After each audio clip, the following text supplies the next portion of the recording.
Back at it again with another video a few minutes later. Going through a few chapters of Lost Judgement.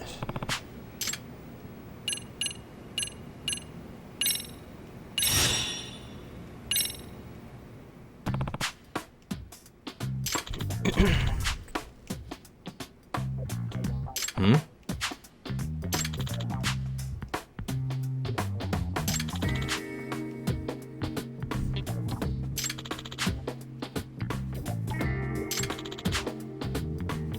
Does that mean...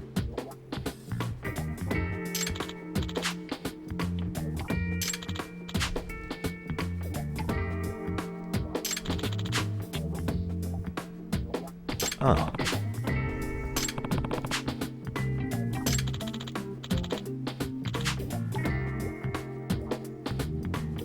Hmm?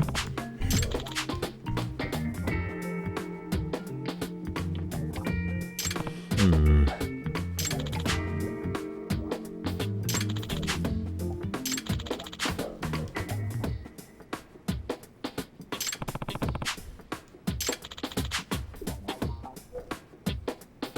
I see.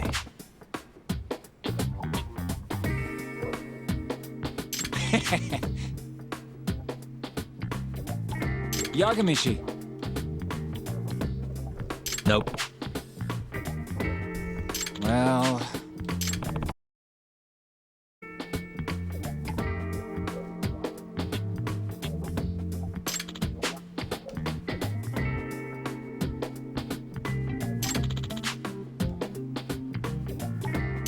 Hmm.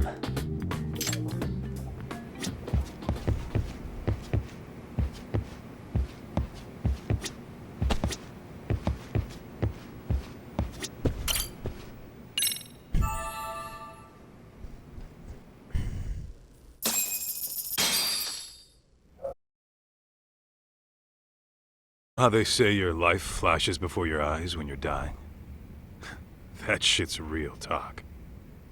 You saw it all, huh? Yeah. There I am, bleeding out. And suddenly I'm getting the 3rd degree from Matsugane-san. Back when I was still just a rookie.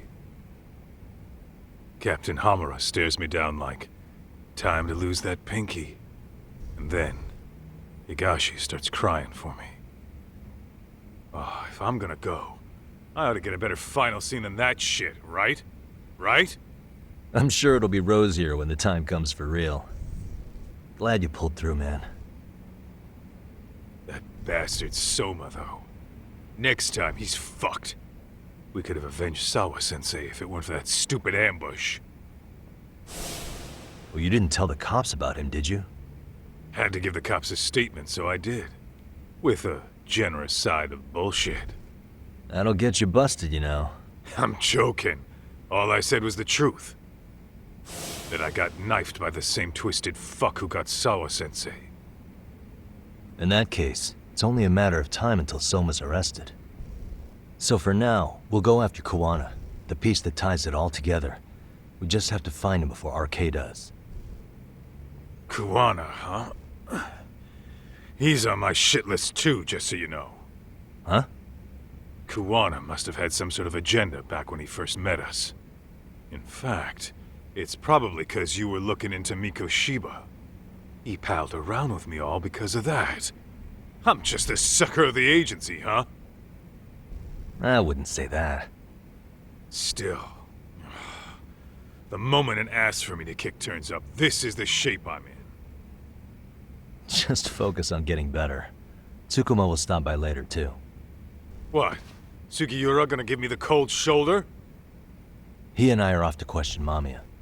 He said he'd drive us from Mijincho and everything.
You guys, blind or something?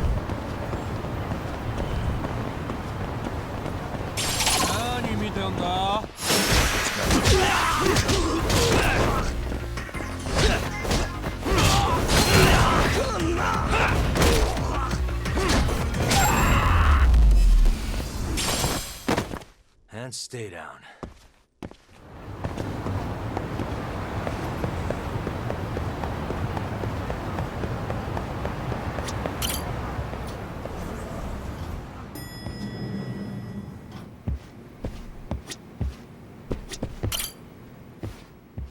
So, we off to see Mamiya? I'm ready whenever you are. Yep, let's go. Alright, let's do this. If your theory is accurate, then Mamiya was involved in both Kawai and Mikoshiba's murders. And even if that's off, we can at least learn more about Kawana-san as a teacher.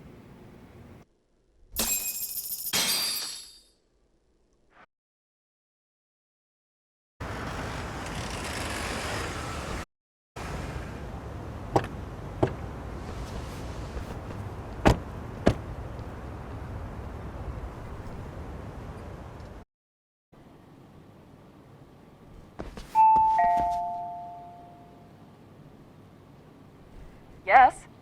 Hi, it's Yagami. I dropped by with Genda Law the other day. Not again. I have just a few more questions I'd like to ask you. You told me the last visit would be your only one. Seriously, why do you keep showing up here uninvited? Please, just leave me alone.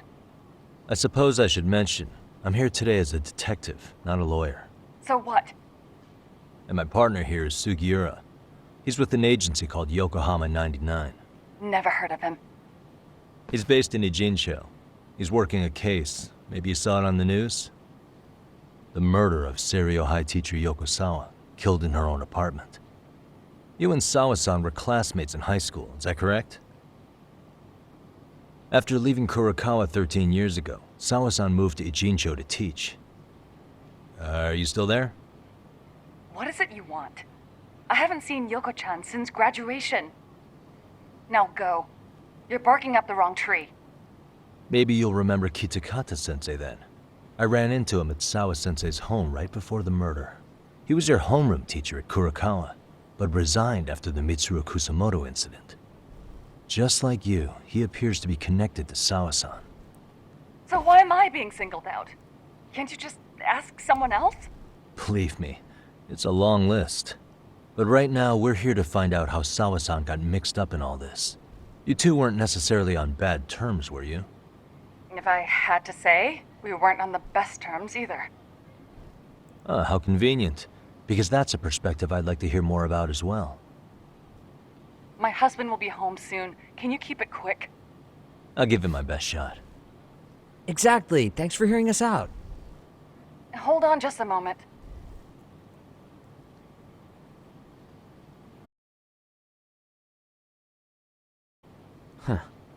Wonder what's going on. You don't think she bolted, do you? Wouldn't count on it. Should we ring again?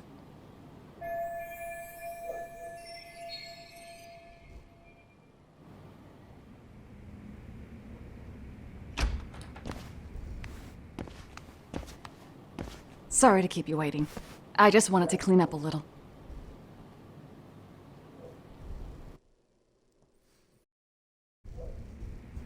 Is your son home today? He's at English school right now. I have to pick him up soon. Doesn't your husband help with any of that? You said he'd be home soon, right? Excuse me, but you are in no place to make those kinds of comments. Sorry. Didn't mean to pry. Well, what is it you want to ask?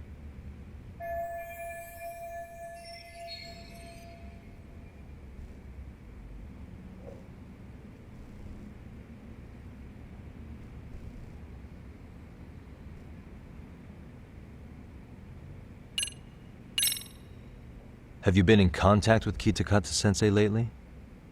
I haven't. He's someone I'd rather not have in my life. Are you surprised that he stayed in Ijincho after resigning from the school? No, not really. How about the fact that now he's using an alias? I had no clue. But again, he has nothing to do with me.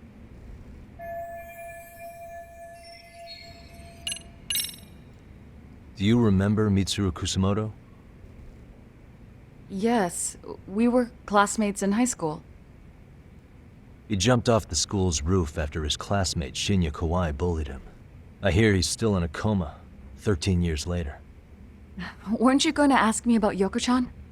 I was, but there seemed to be an awful lot of Kurokawa graduates surrounding this case. And strangely enough, they were all in your class.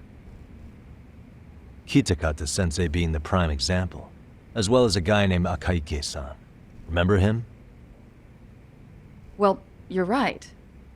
We were in the same class. And would you say you're all familiar with Mitsuru Kusamoto's situation?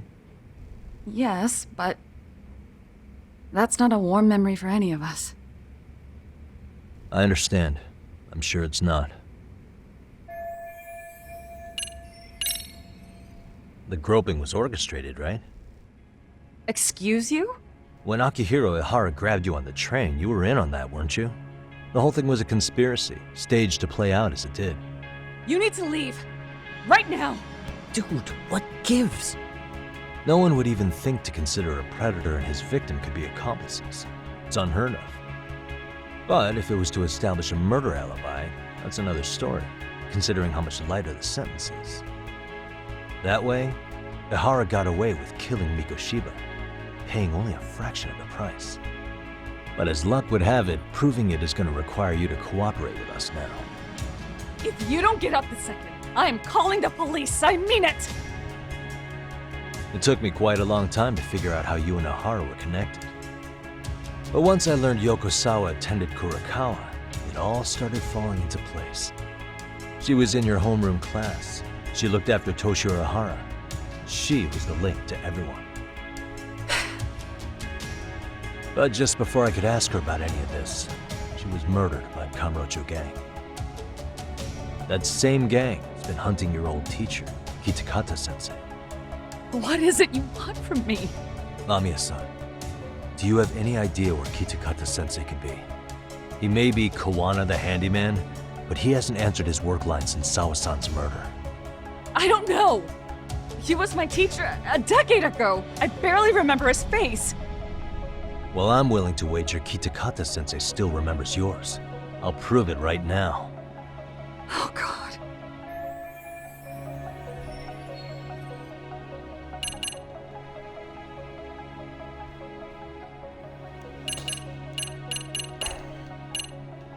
Gotta choose the right one.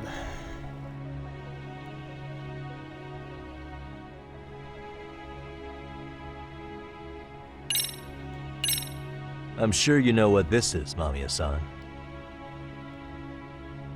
A Kurokawa yearbook? Why do you have one? We borrowed it from the scene of Sawa-sensei's murder. You borrowed it. I highly doubt that's legal. Besides, what does this have to do with Kitakata-sensei? Ha! Do you not see it? No one sees it, Yagami-san. Now, would you mind showing her the right thing?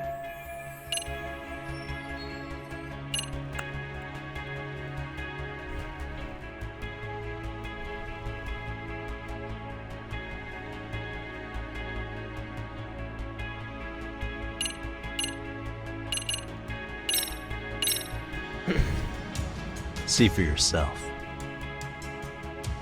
No. This was recorded at Kurokawa Academy 13 years ago. Feeling nostalgic yet?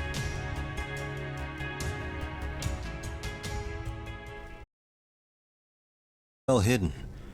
Your Kitakata-sensei had it on a USB drive.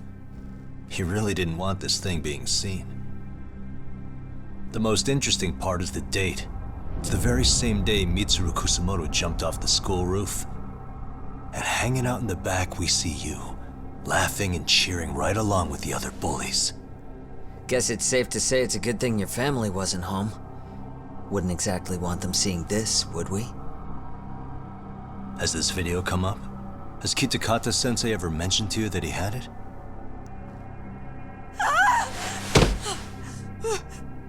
Please. Please delete it. Considering the angle, I get the feeling that this was recorded in secret. And based on your reaction, did you even know it existed?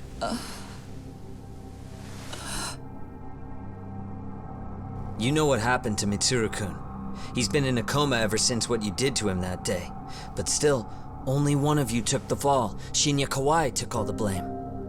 Well, sorta, being that he got fired, Kitakata-sensei took heat too. Still, you all just moved right along with your lives. You've even got happy little families.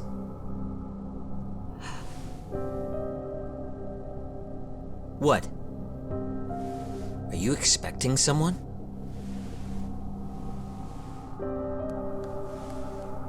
Amiya-san? Well, I knew it would happen someday. What do you mean?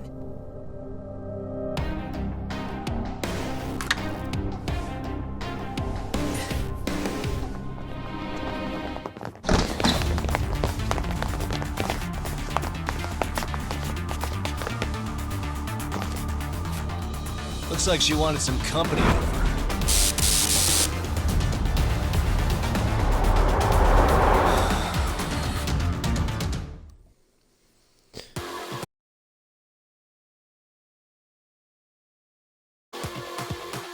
Let's go!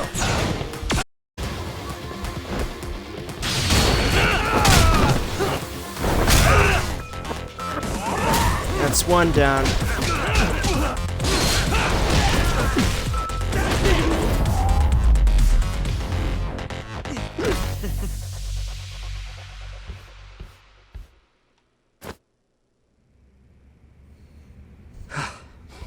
Well, this turned into a shit show.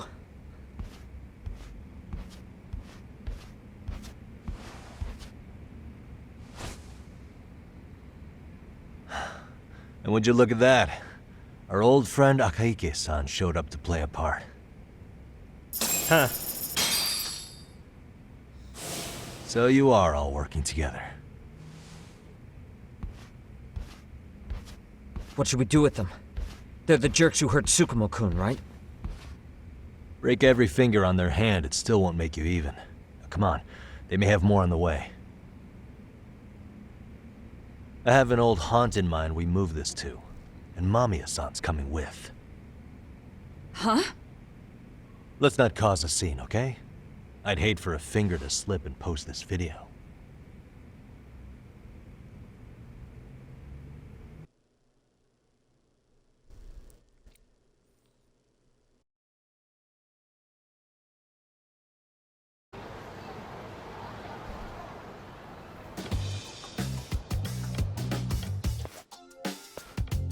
Hey, you think this is your personal jail, Yagami? What makes you think you can keep bringing captives here? Well, it's the safest spot we know. Doesn't it feel good to be such a reliable friend? Yeah, Higashi, be cool. We won't be around long. Be cool. You think time's the issue? This is about respect, man. What you call? We kicking him out? Oh, quick bit of news, Higashi-san. Kaito-san got shanked in Yokohama. What? What the fuck? Kaito Aniki? By who? You'll know once we're done explaining. Let me introduce you to Mamiya-san first. She called up her friends to come after us just a little bit ago. Yeah, and I'd do it again. I don't give a shit about that. What happened to Aniki? You better have paid him back already, Yagami.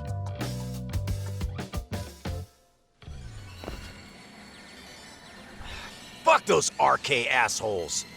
And how could Aniki have let him get to him like that? Now that Higashi-san's up to speed, should we get to it? I imagine Mamiya-san doesn't want to drag this out. What do you intend to do with me? First, you'll tell us everything you know. We'll decide how to deal with you afterward.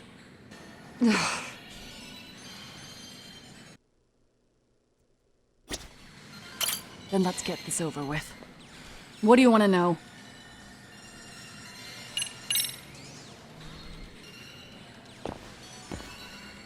Let's start with the video.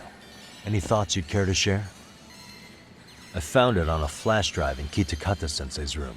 Or should I say, Kawana's. I take it that means he's the one who recorded it. Yes. That means Kawana already knew back then the rest of you were bullies too?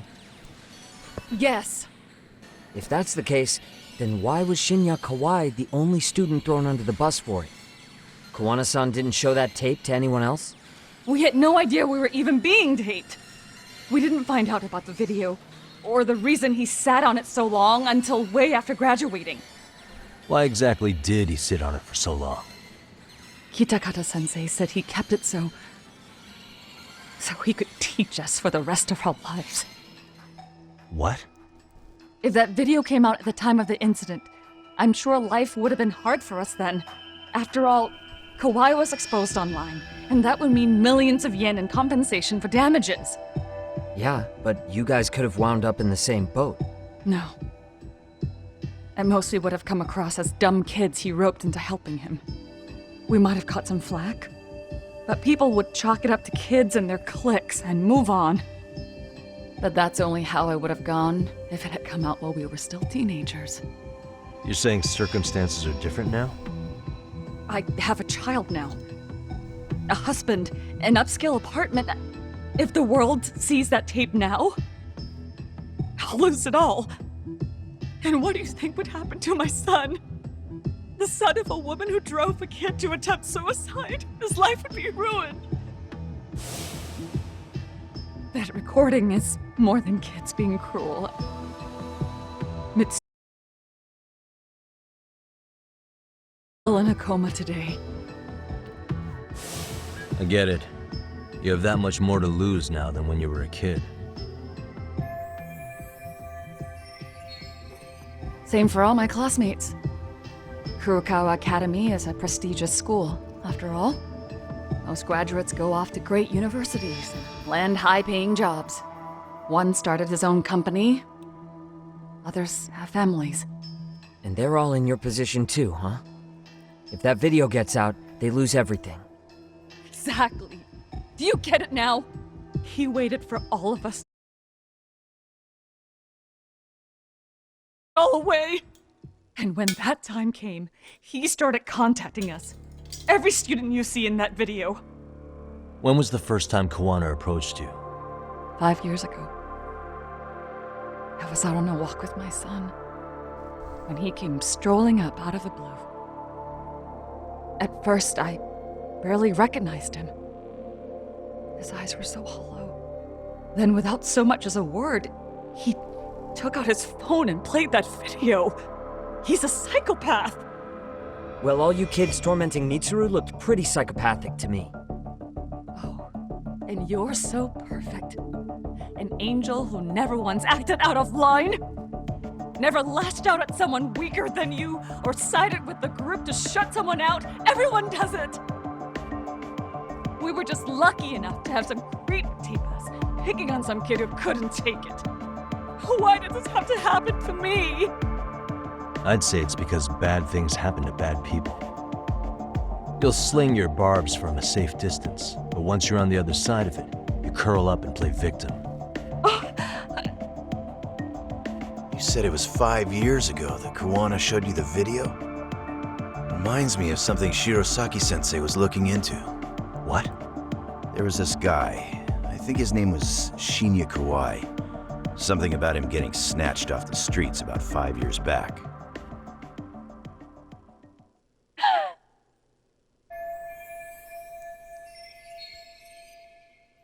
Then it was you guys. You're the ones who abducted him in Kamurocho and murdered him. No! It wasn't us! We could never do something like that! Wasn't us, huh? So you're not denying he was murdered after all? Who was it then? All Sensei told us was to find Kawai somewhere in Kamurocho, then bring him back with us, no matter what it took. Did Kawana tell you what he wanted with him? He needs to be there when you all beg for forgiveness, is all he said.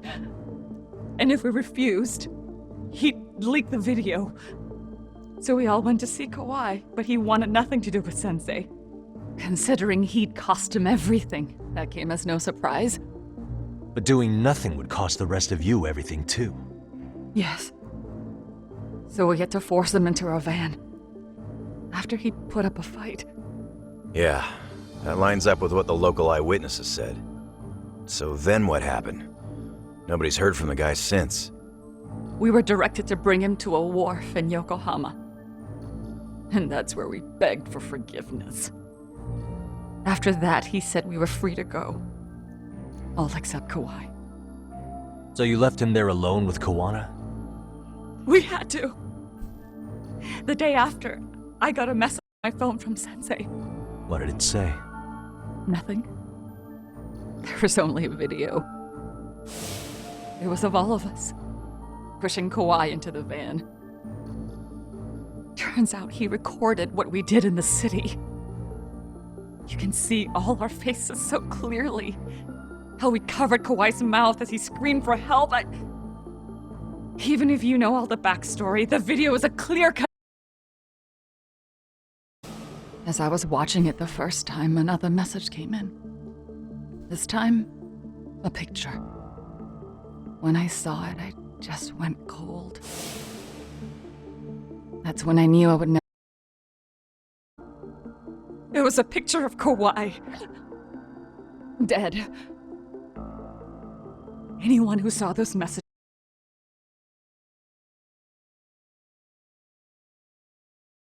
His former students. Since then, we've been at his beck and call. No matter what he tells us to do, we wouldn't dare refuse him. He's giving you orders? That man! He forces us to help him. He makes us accomplices to murder. Murder?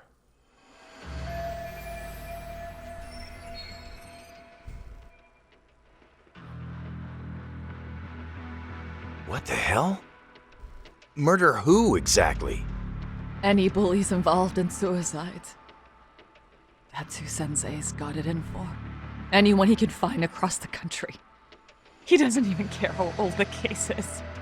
If a student commits suicide, and bullying is suspected as the cause, he'll turn up. As far as I know, counting Kauai, I think he's killed at least 7 people. 7? How's he doing this? So his idea of justice is killing bullies? Across the entire country? He said that's the only way we can atone. Anyone who drives someone to suicide must always face justice. Until society comes to terms with this, he says we'll keep getting our hands dirty. That way, we might be able to save the next few Mitsurus before it's too late for them. Not sure I should say this out loud, but I'm kind of rooting for this guy now. Yeah, let's not. So was the murder of Hiro Mikoshiba part of that agenda? We know Mikoshiba drove Ihara-san to suicide 4 years prior. That has to be why Kawana let Ihara murder him, and how you found your role in establishing his alibi. Not just me. Grabbing Mikoshiba required a good number of people. All the people who pinned Ihara down, and even the ones who filmed it, they were working for Sensei. So that's how it went down. We had an unspoken agreement that we wouldn't directly take part in any killing. He just makes us his accomplices somehow.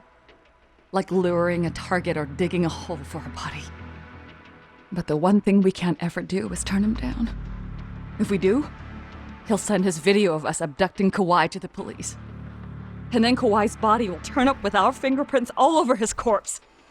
And we know that because he's hidden Kauai's corpse in a freezer somewhere. He's preserving one of his murder victims? So as long as he has that, you're wrapped around his finger.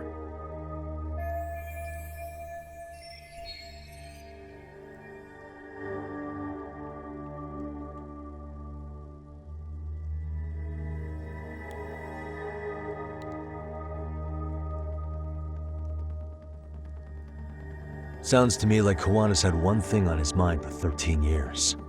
Sitting on that video and becoming an Ijincho handyman was all in service of his real motive, killing off bullies. He's dragged all his former students into this hell, until the day it destroys every single one of you. Is today that day? We'll see. I'm still curious about a few things, though, if you don't mind. What? There are these scumbags chasing down Kuwana called RK. What part did they play? Strangely enough, they never came up once during your confession.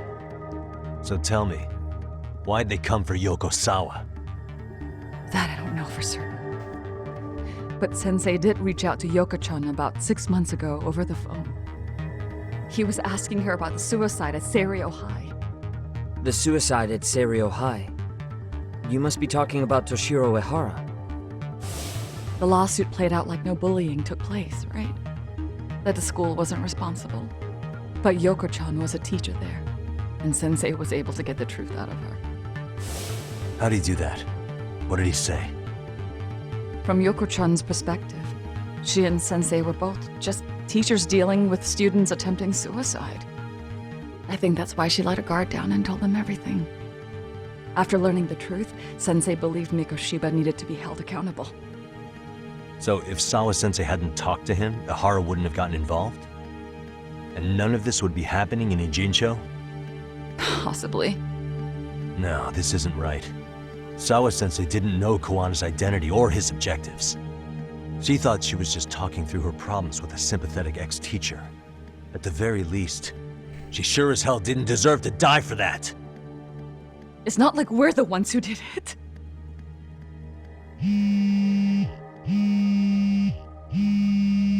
Who is it? Block number.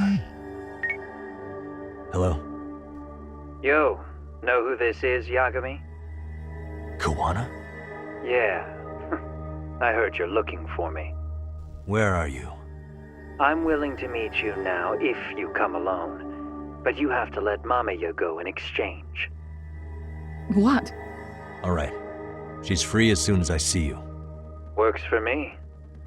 Then come on down to your office. I thought I'd let myself in. What? Gotta say, this chair's pretty comfy.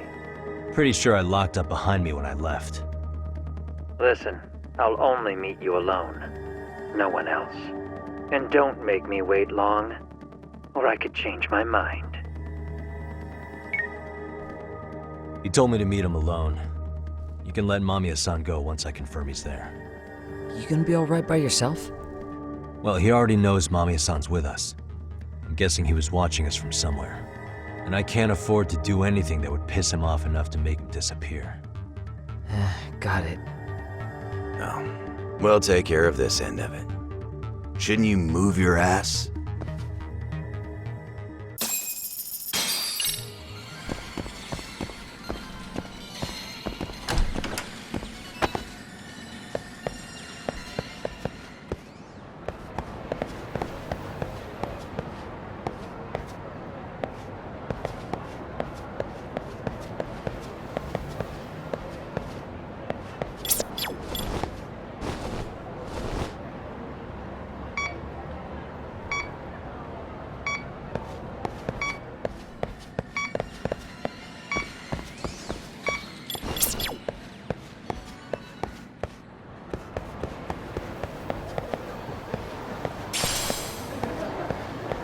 So, detector squirrel is right there.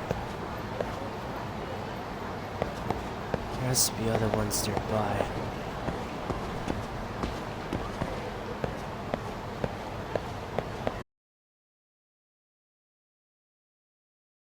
This drawing.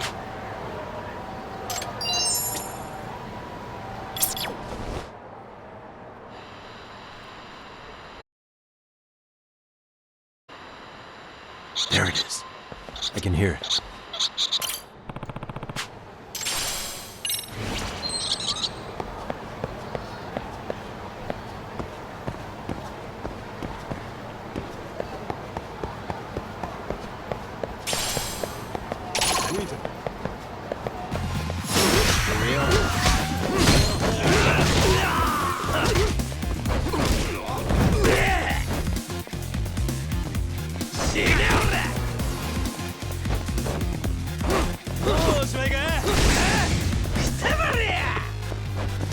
Can't check my Telegram while I'm streaming.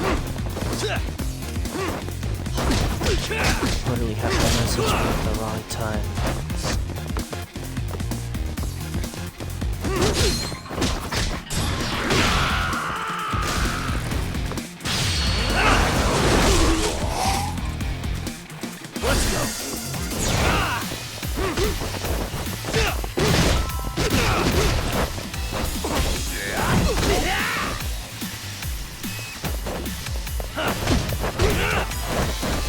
Let's do this.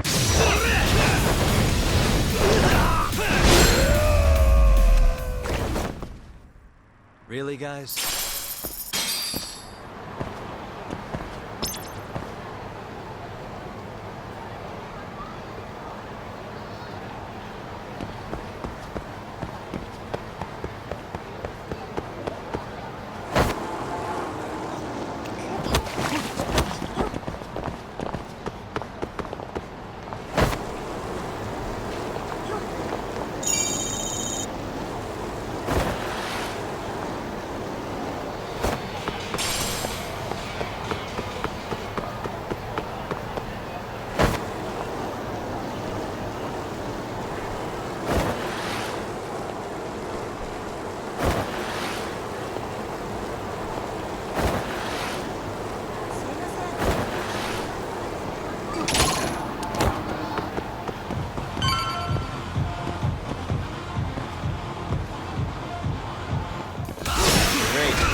What a waste.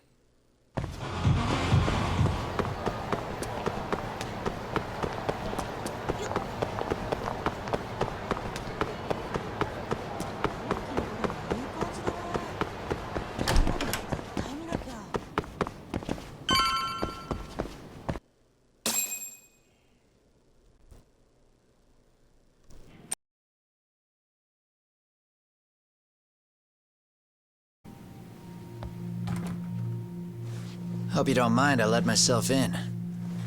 Now, are you gonna hold up your end and release Yui Mamiya? Come on. You and I can either try to make this work, or neither of us is gonna get what we want. So, you gonna make the call or what?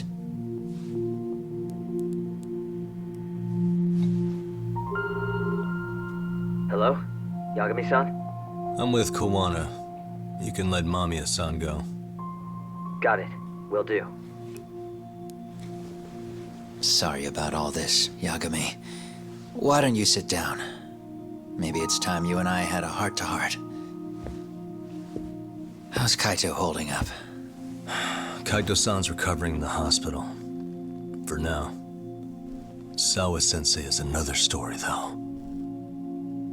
I can hardly believe it. She was the last person I wanted to get mixed up in all this shit. If that's the case, why were you already waiting in her apartment? RK's top men were lying in wait over there to get their hands on you. So why was she the one lying on the ground? Answer me, Kawana. Was it because of you? Would you feel better if it was? How dare you? You're thinking that if you hadn't stuck your nose in her affairs, she might be at home grading her papers right now. You tell me, is that what's eating away at you right now? Because if it is, you're mistaken. That guilt is mine alone to bear. It's my burden to carry. When I saw on the news that she had been murdered in cold blood, it felt like the whole world had stopped spinning to me. I would take it all back right now if I could. But unfortunately, to fix this, I'd need to turn the clock back further than you'd think. You mean back to when you were a school teacher?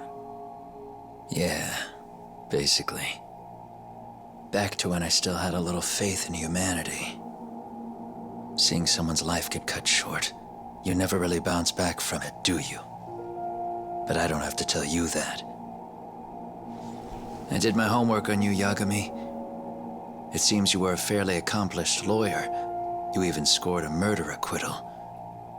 But we both know how that ended. The death of an innocent young woman.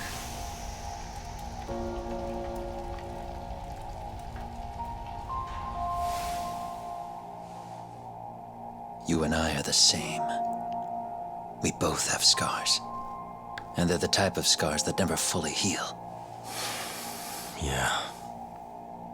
Maybe you're right. But for Sawa-kun, It was 13 years ago. The very day before Mitsuru Kusamoto jumped, she stopped me in the hall so she could tell me about how serious the bullying really was. Up until that day, I just assumed it was boys being boys, teasing. I figured it was harmless, that they'd get bored with it, and then they'd move on.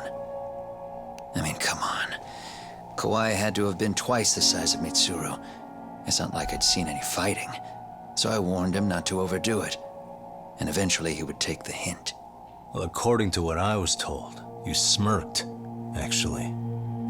Yeah, I guess that's what I did. I was too late. Sawa-kun had to point it out. Sensei, how could you be so blind, she asked. Her eyes were this piercing mix of pity and scorn. According to what she told me, nearly half the class was bullying Mitsuru. She said she'd seen him at the station. She made it sound like he had half a mind to jump onto the tracks right then and there.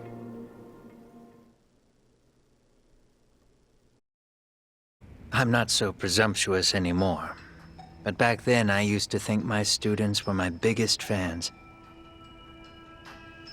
I thought I'd won their hearts and minds, but the look on Sawa-kun's face that day made me see the truth. I couldn't just go on smiling like nothing happened.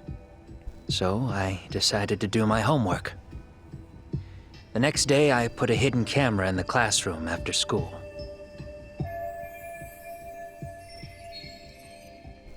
So you admit that you're the one who recorded that video? Yeah. You saw it, right? Talk about the ugly side of kids. Hard to watch, wasn't it? Unfortunately, by the time I picked up the camera and saw what it recorded, Mitsuru had made his jump. I missed him by a few crucial moments. What happened in that classroom was the final straw. Later on, all the bullies were asked what happened. Each and every one of them lied. Kawai started it. It wasn't our idea, they said.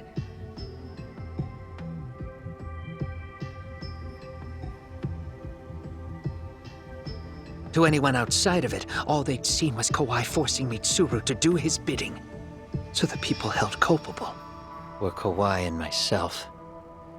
The callous homeroom teacher who deliberately turned a blind eye. That was the day I began living my life with real purpose. So you couldn't forgive your students who got away with bullying. You went so far, you put aside your own life to make sure they atoned somehow. That's right. Mitsuru Kusamoto's still a vegetable. He's as good as dead. But I don't care. We have no right to forget about him. You say that, even though Sawa-sensei ended up paying for it. I'll ask you again. Were you at her apartment the other day? Don't dodge the question this time. I wouldn't say I dodged it. But I suppose I should explain from the beginning. 4 years ago, there was a suicide at Sawa-kun's school. It was her own student this time. You know this, right? A student at Seiryo High School? Toshiro Ehara. Yeah. When she was in court, Sawa-kun had no choice but to say there wasn't any bullying. Soon as she told me that, I knew Hiro Mikoshiba would be my next target. Of course, she had no idea about any of that. When Sawa-kun learned Mikoshiba had been murdered, though, she reached out to me herself. What did she want? She had a sneaking suspicion that I was involved in his death. She called me a few times, prodding carefully for answers. Quite the perceptive lady, really. And? What kind of answers did you give her? I denied any knowledge of it, but at one point, she mentioned something kind of odd. That there was a detective at the school already investigating the incident. Huh? She meant you, of course. A detective already knee-deep into the case, despite the police barely even knowing about Mikoshiba.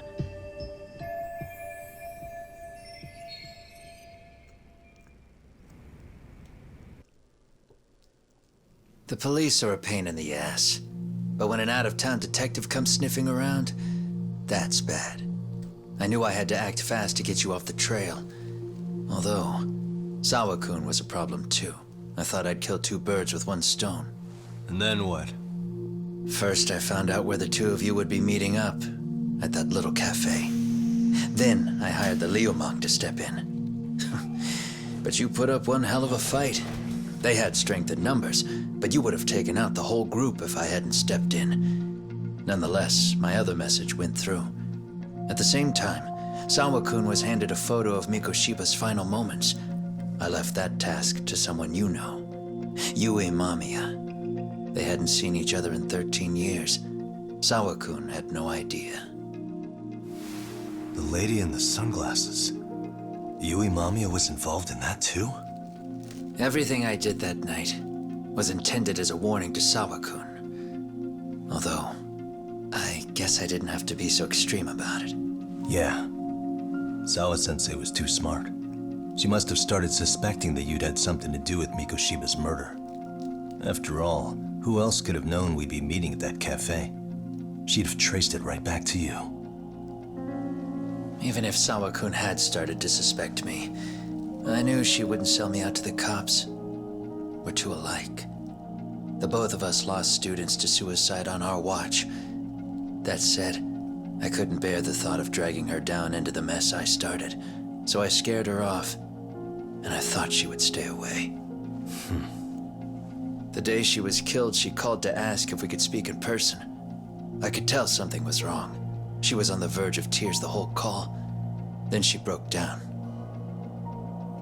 I asked her why, of course, but she wouldn't give me a straight answer no matter how I tried to phrase the question. So then what? Did you just waltz on over there? It doesn't seem like you. Watch it. You don't know me well enough to say that. Maybe. But I assume you had some sort of plan going in. Were you gonna confess to her? Here's the thing. If she'd figured out that I was behind Mikoshiba, and it didn't sit well with her, I would have told her every last detail. Sawa-kun knew. I think she would have understood me. Or at least that's what I had believed. In hindsight, I think she was forced to make that call. Under normal circumstances, I'm sure she'd have rather washed her hands of me. Hard as it is to hear, I think she called me under duress. RK probably had her hostage. That would explain the vague responses. That's probably why her voice was trembling. It's tragic. You mean it was RK? Why do they want you so badly anyway? I don't know. What? If I knew their angle, I'd be doing more than just scurrying around. You serious? Believe me, I'm just as clueless as you are, much as I hate to admit it. Honest, I'm not thrilled that a small army wants my head on a platter. Have you noticed how RK seems to show up at the worst possible times? Someone must be pulling their strings. Then we're on the same page. At least we agree on something. Just a sec. Yeah. I'm still over here with Yagami-san. You're not being tailed by any of his guys, are you? Okay. Then I'll meet you right now. That was Mamiya-kun. She said she's free. You guys have been true to your word. Tell Sugiura-kun that I said thank you. Now you want to go? We still have some business to settle here. Now remember, I'm the handyman here. Let me do the dirty work. I don't know what else to tell you, but you need to get out while you still can. If you disappear into the night, I don't want to go busting my ass just to find you again. Before you leave, I'll need some contact info. A phone number would be nice. Oh, no need for that. As far as I'm concerned, this is goodbye. I wouldn't count on that.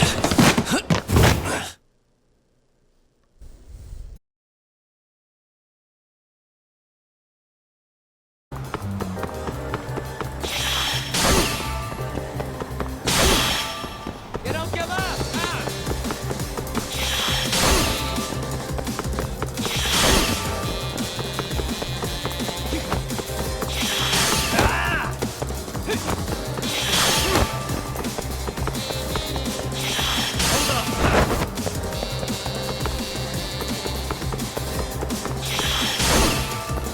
Now look at you!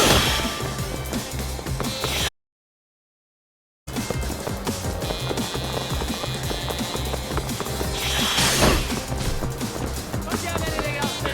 You won't get away.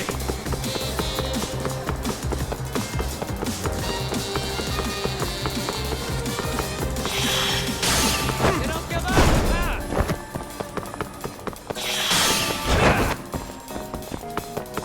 Hold up. Now look at you!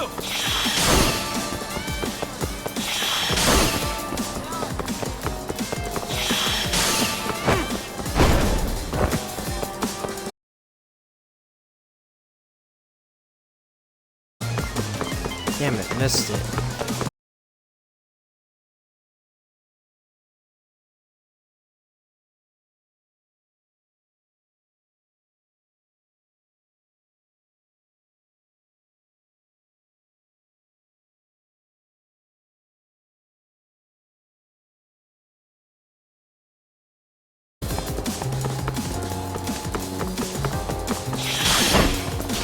Don't you have anything else to do?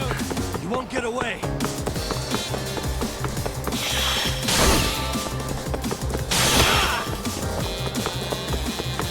Now look at you!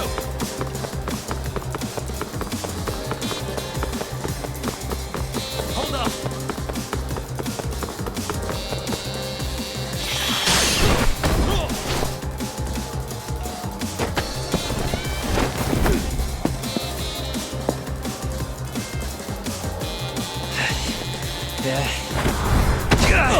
Catch you later! Oh, damn it. Get back here.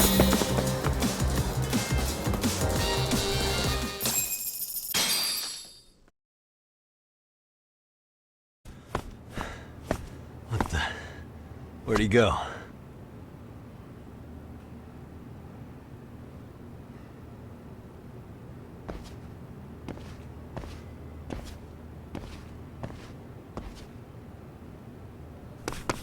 Kawana!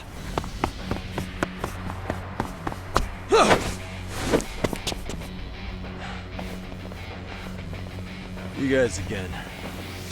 You really need the masks? Come on, Kurakawa kids.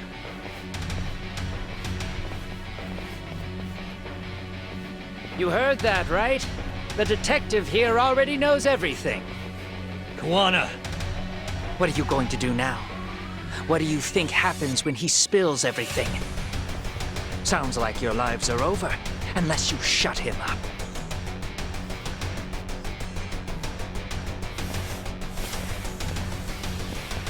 But Sensei, you'll finish the job for us, right? Huh? Is that you, Akaike?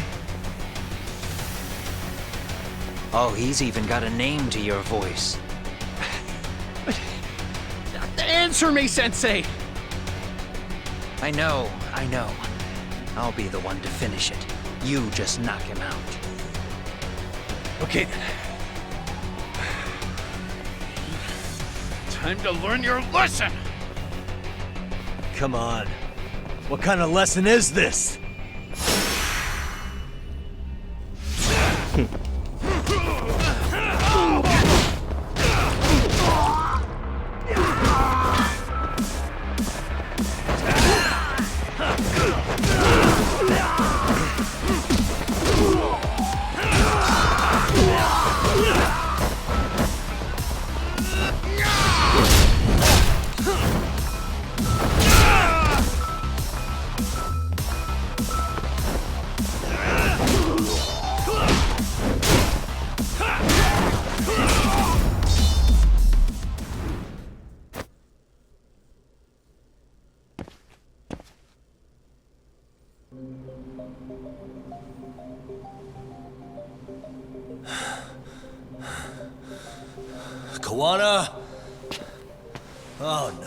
Kawana!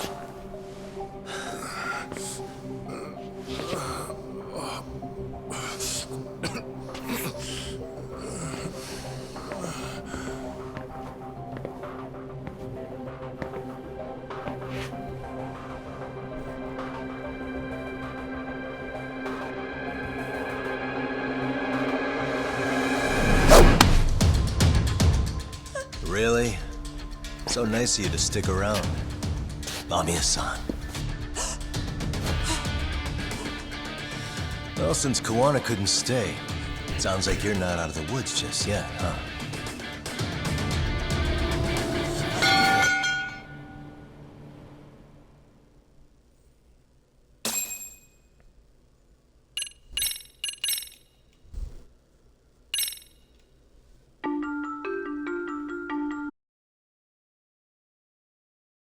In the past, Mitsuru Kusimoto plunged himself into a coma, sealing his fate alongside Kawana's.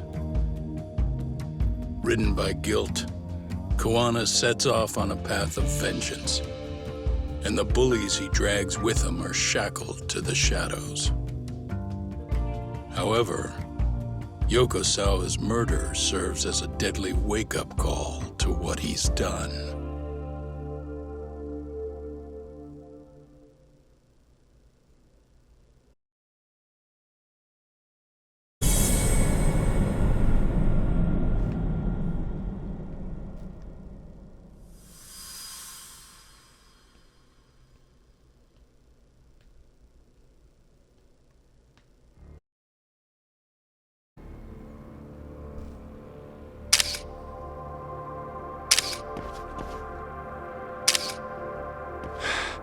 Hey.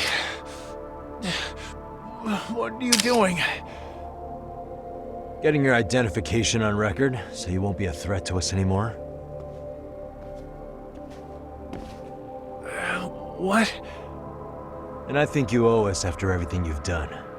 Expect me to come collect one of these days.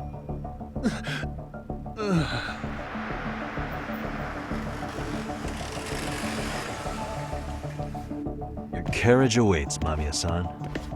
Don't tell me we're going back to that dingy arcade. We sure are. But try not to hold a grudge. It wasn't us who abandoned you.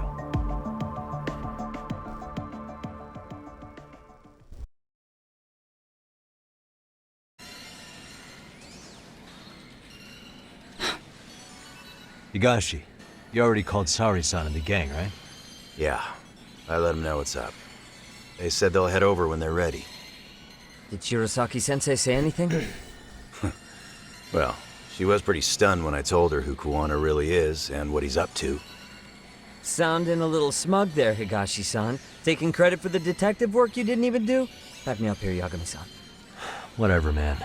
Kawana got away, and that's all that matters. Still, the task in front of us is finishing Sari-san's case. We have to clear up Ahara's crime once and for all. With Mamiya-san's help, of course. Finally, I'm ready to get some answers. Well, we still got time till Shirosaki-sensei gets here. Why don't you take a breather, Yagami-san?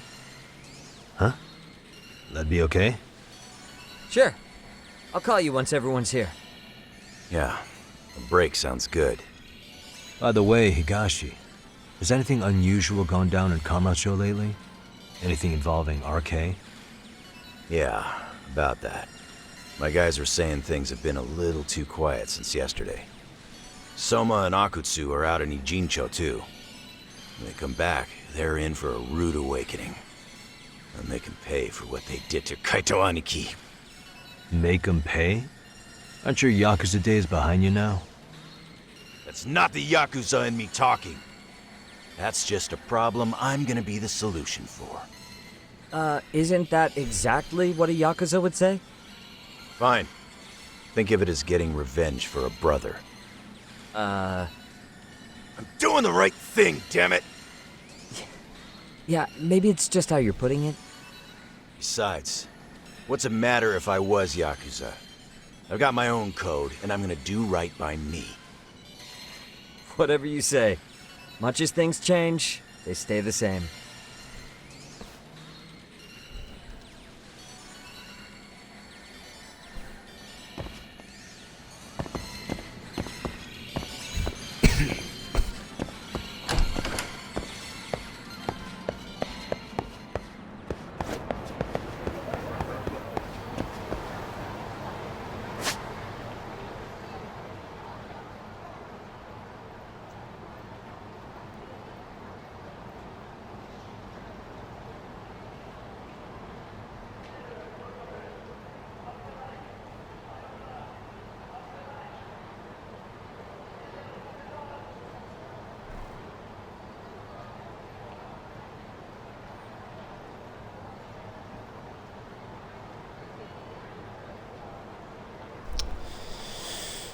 Nope, no VR Paradise on the map.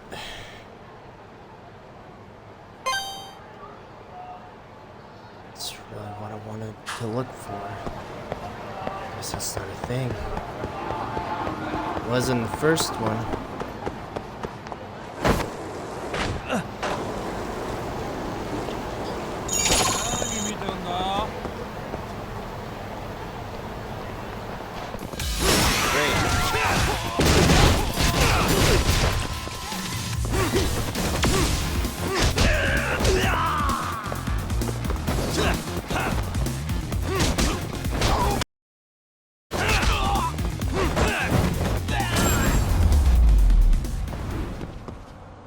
And stay.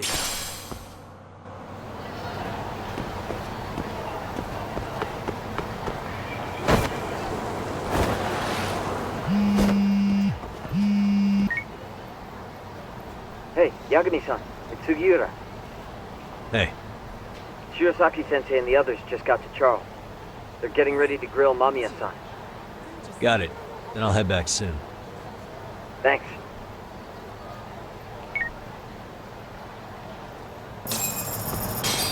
Perfect.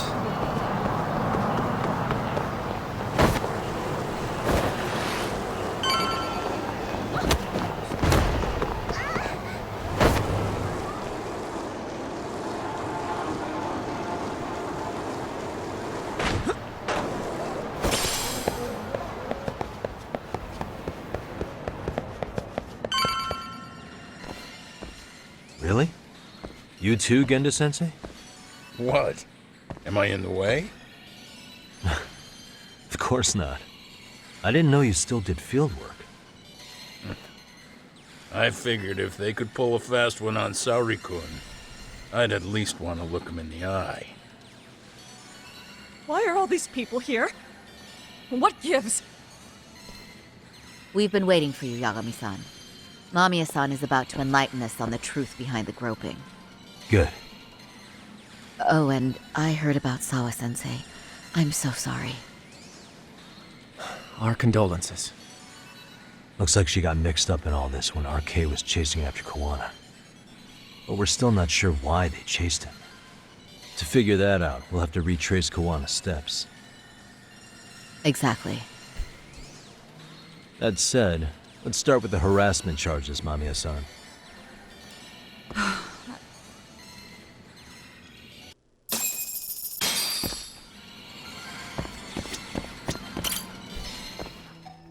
Fine.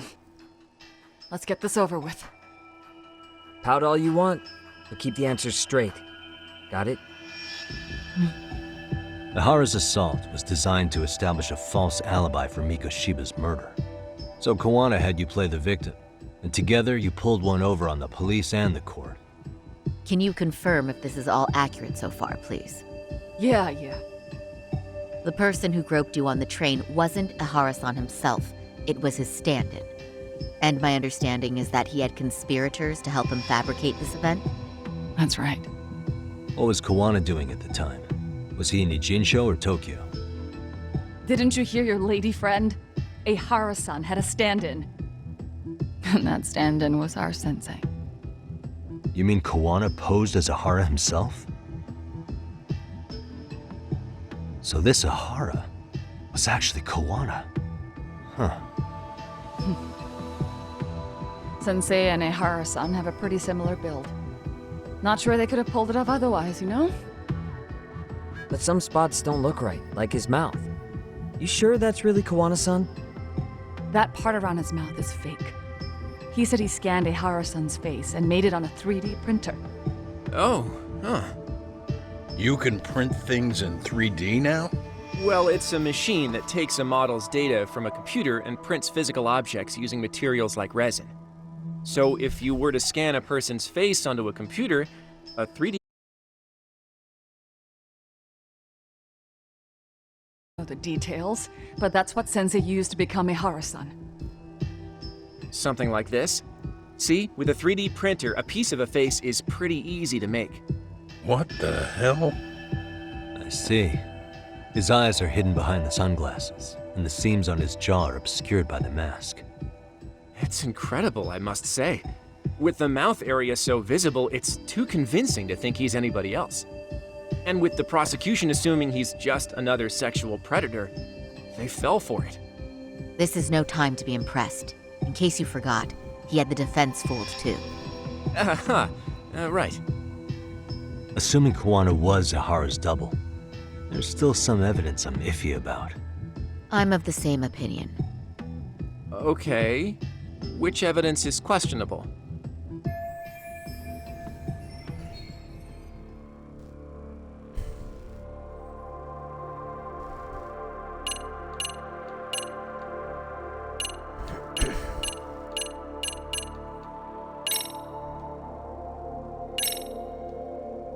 Any thoughts after seeing this? Stop it. You're gonna look away? You aided and abetted by playing the victim, didn't you? I mean, yes, Who put this video up on the internet? Sensei did. He said from the start that once Ehara-san got his guilty verdict, he'd upload it to the internet. So that was all part of the plan. Yeah. Sensei can't forgive the law for how easy it lets off bullies.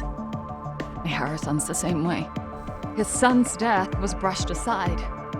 The court blamed his suicide on unknown factors. And that's what led them to his whole plan. The real victim is some bully who never got what he deserved, and the killer gets off in court by being convicted of battery. How would the public respond after finding out they'd gamed the law like that? So Kawana and Ahara's real plan was to make a mockery out of the justice system. Seems to be going well for them. The courts are beside themselves for dragging the police into this. I guess Ahara really was desperate. He was never concerned about his own punishment. He tarnished his own name to humiliate the law. Yeah, cop or not, Ahara is a broken man.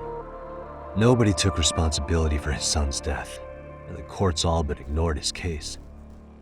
No wonder he went along with Kawana. I can't even imagine. Yeah. Sensei and Ehara-san are the perfect pair with nothing to lose. The only ones who do are the ones forced to comply. Us. Speaking of which, are we done here yet?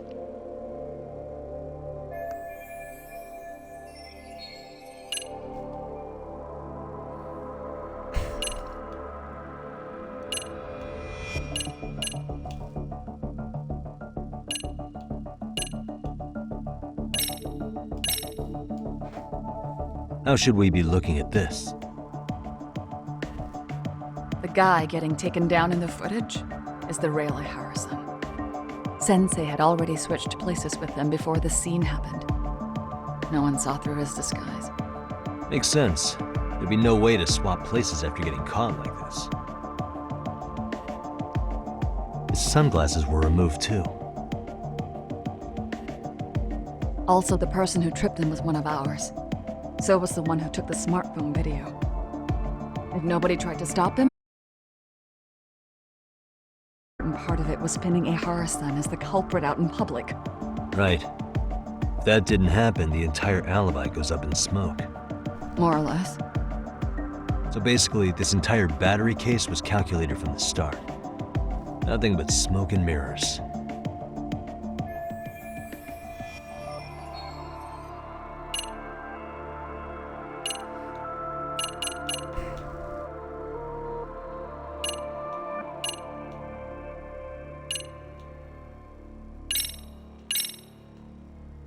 How about this then?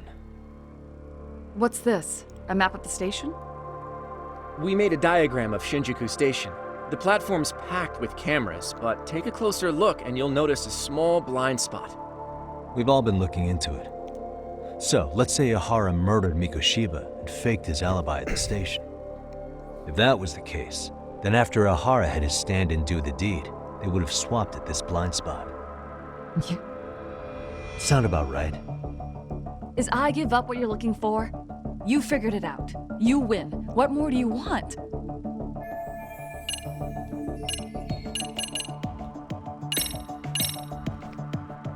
What do you make of this? mean, what's there to doubt? You tell me? The one running on the platform wasn't Ehara-san. It was Sensei pretending to be him, right? Meaning... There is no more meaning. That's all there is to it. Ehara-san used a stand-in to fake his alibi. The stand-in turned out to be none other than Jin Kawana, which Mamiya-san just finished explaining in detail. Yep. Good to know we have all our ducks in a row.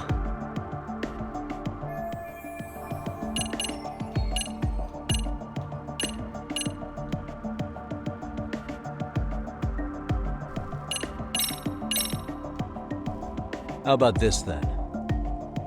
And this is? Before the incident, Ahara used this card to go through the ticket gate at Ikebukuro, the time of which was recorded. Right, and it was on October 7th at 7:43 a.m. Thanks, Hoshino-kun. Happy to help, Yagami-san.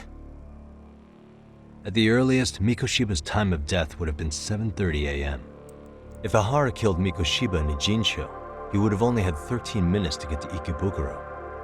And frankly, that's impossible. That's what's stumping you? Huh? Sensei borrowed the card from Ehara-san beforehand and passed her the gate. Afterward, he slipped it back to Ehara-san when they switched places. That way, Ehara-san ended up having the time-stamped card on him. Makes sense now?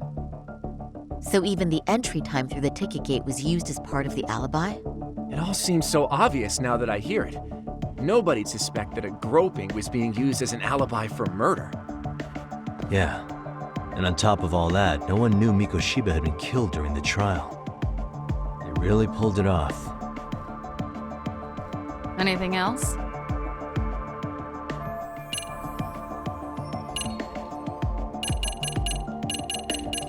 Only 3 choices left. This piece of the puzzle still needs an explanation. Is that... The police examined the trace evidence on Ahara's hands after he was caught. And from the analysis, the same fibers from Mamiya-san's undergarments were found on Ahara's hands. That's right. If the stand-in was the groper, Ehara-san wouldn't have touched Mamiya-san at all. But the evidence on Ehara-san's hands suggests otherwise. Rather strange, isn't it? I take it there was a trick to this, too? That's simple. Before I got in the train, I met with the real Ehara-san at the underground platform. That's when I had him touch the undergarment. After that, all I had to do was go to the bathroom and put them on. That's where the fibers in the trace were from.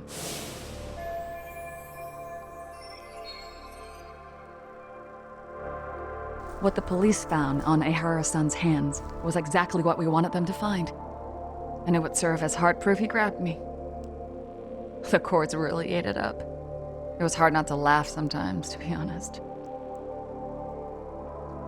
You're really starting to open up. That's the spirit. Yagami-san, you sure that's enough? Yeah, I think we've got plenty. Bottom line, groping was a fabrication.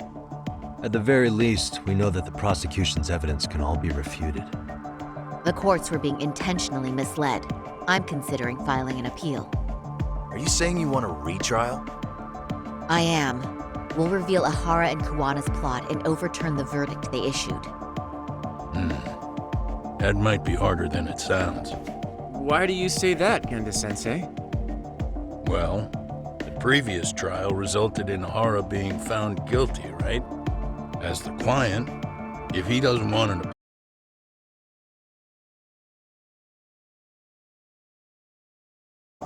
If Ahara refuses to appeal, then that's that. And we'll talk to him tomorrow. First, we need to see how he reacts to everything we've got on him. Sounds good. Then let's meet at the detention center tomorrow.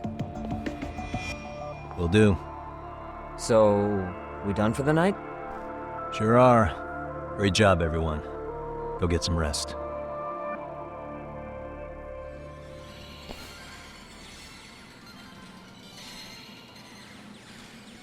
Yo, Yagami. You sure it was cool to let that Mamiya chick just go home? Yeah? Why? I mean, she helped Kawana kill all those people. Aren't you gonna turn her in or something? I would, there's nothing we can do.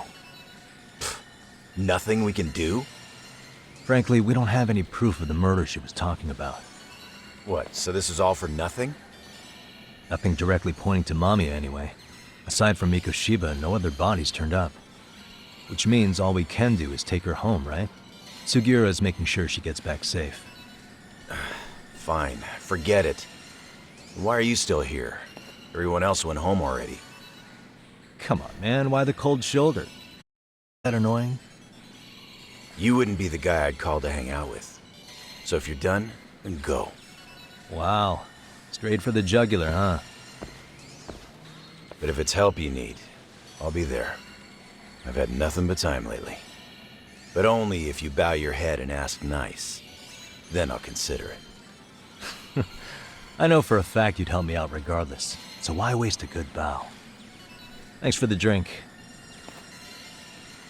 Dude, come on. That was your cue to bow and ask nice.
Really, guys?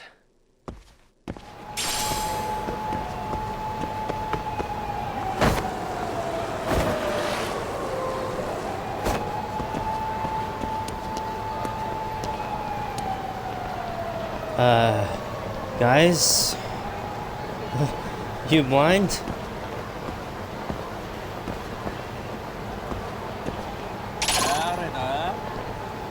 Oh, now you see.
And stay down.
So, you're recommending an appeal?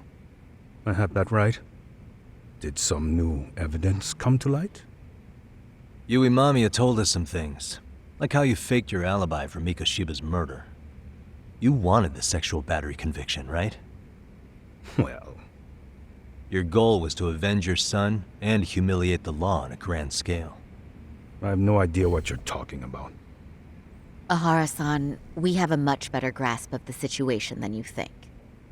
And what exactly have you grasped? Like Yagami-san just said, you're innocent, as far as the harassment goes. As your lawyer, I'll file for an appeal, and we'll make sure the world knows it. Thanks, but no. I'm scum of the earth. A pervert. The prosecution and the judge made that very clear in the verdict. On the day of the crime, October 7th, at around 6:30 a.m., you were in Ijincho, not Tokyo. Baloney. I was relaxing at home. Except that you weren't. Oh? You wanted to give the man who pushed your son to suicide the beating of a lifetime. And you'd miss out on that opportunity if you were at home, which is why you were in Ijincho instead. Isn't that right? You and Kawana's former student staked out Mikoshiba's house until he left. Then you dragged your prey into a car and brought him to an abandoned building in Ijincho, which would later become a murder scene. Every bone on Mikoshiba's fingers was broken. Remembering how he pushed Toshiro-kun to his death, it's no wonder you'd go that far. You tortured Mikoshiba without a shred of remorse. You inflicted no small amount of pain and terror. There's no way you weren't there, and I'd put my money on that. And then... You need the whole play-by-play, even though you already know it? Oh, not at all. I'm just fascinated by this outrageous little story.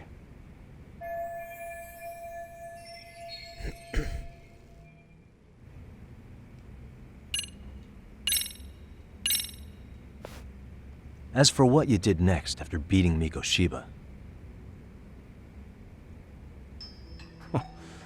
It's quite a home video. Without leaving anything on Mikoshiba's body that could be traced back to you, you slit his throat. Estimated time of death was around 7:30 a.m. on October 7th.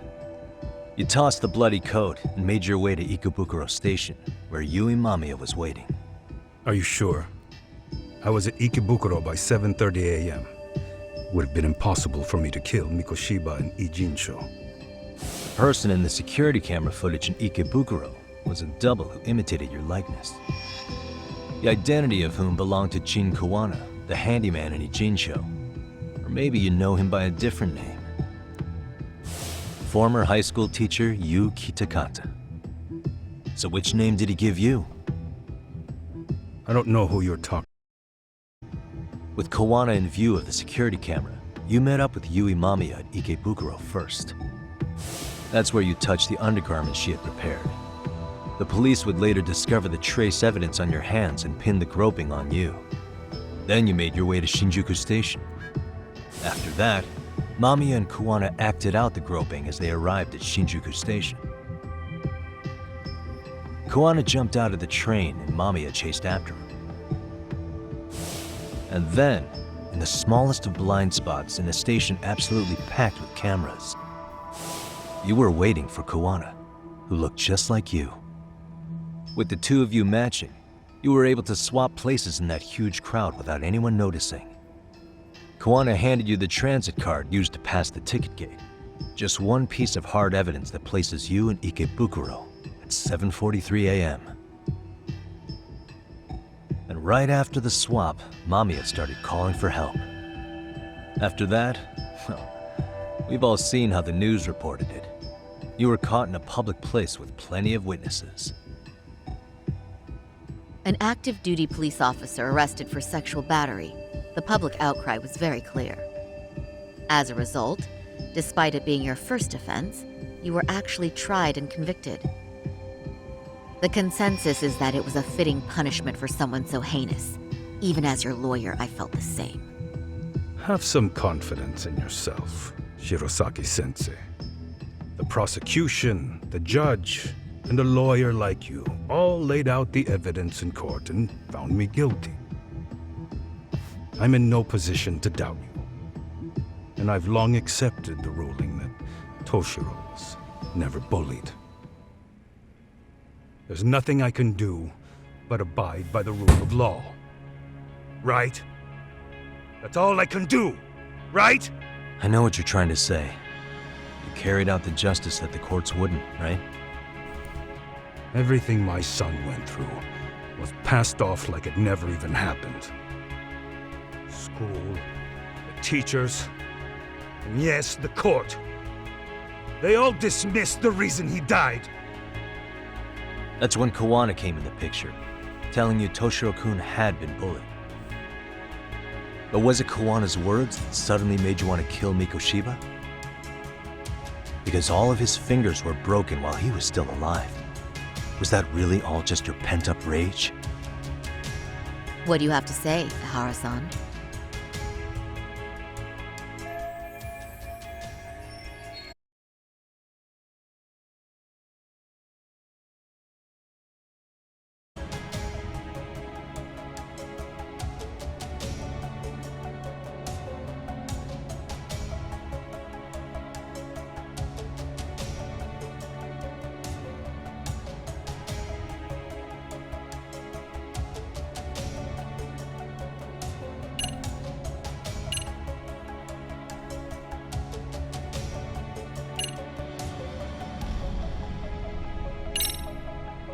Did Kawana really tell you?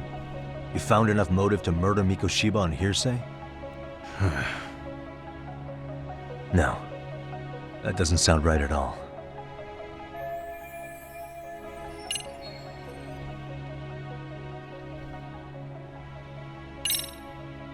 Was Sawa-sensei the one who told you the truth? She was the only person Toshiro-kun confided in. You had to have heard it from her, right? Nearly hit the nail on the head, as they say. Nearly? After my trial, she confessed she knew about the bullying. But only to her old teacher over the phone. She had no idea she was being recorded. What? Kawana-san let me listen to that recording where I learned Sawa-sensei had been muzzled by both the homeroom teacher and the lawyer. That was the proof of Toshiro's bullying I'd wanted all throughout the trial. After hearing Sawa-sensei's words, I finally understood. They pushed my boy over the edge. Was there no other evidence of the bullying? Like a diary of Toshiro-kun's or something of the sort? Nothing. Toshiro never talked to me or my wife about the bullying. And that was probably all my fault. He was bullied in middle school, too. Kids would throw his pencil case around or hide his books. When I heard about it, I chewed him out. They walk all over you because you're weak. Grow spine, I told him. I take it that was the wrong approach. Yeah. I can't imagine how much courage it took for him to come forward about his suffering. I'm sure he felt ashamed about it. And I should have listened when he pleaded for help. I should have told him I was proud of his bravery. But instead, I pushed him away. And in the end, Toshiro tried to make sure he never showed weakness to us again, no matter how much pain he was in. He went to a private school out in Yokohama because he hated living with me. But in the end, he still suffered. And that's why you didn't hesitate to unleash hell on Mikoshiba. If you say so.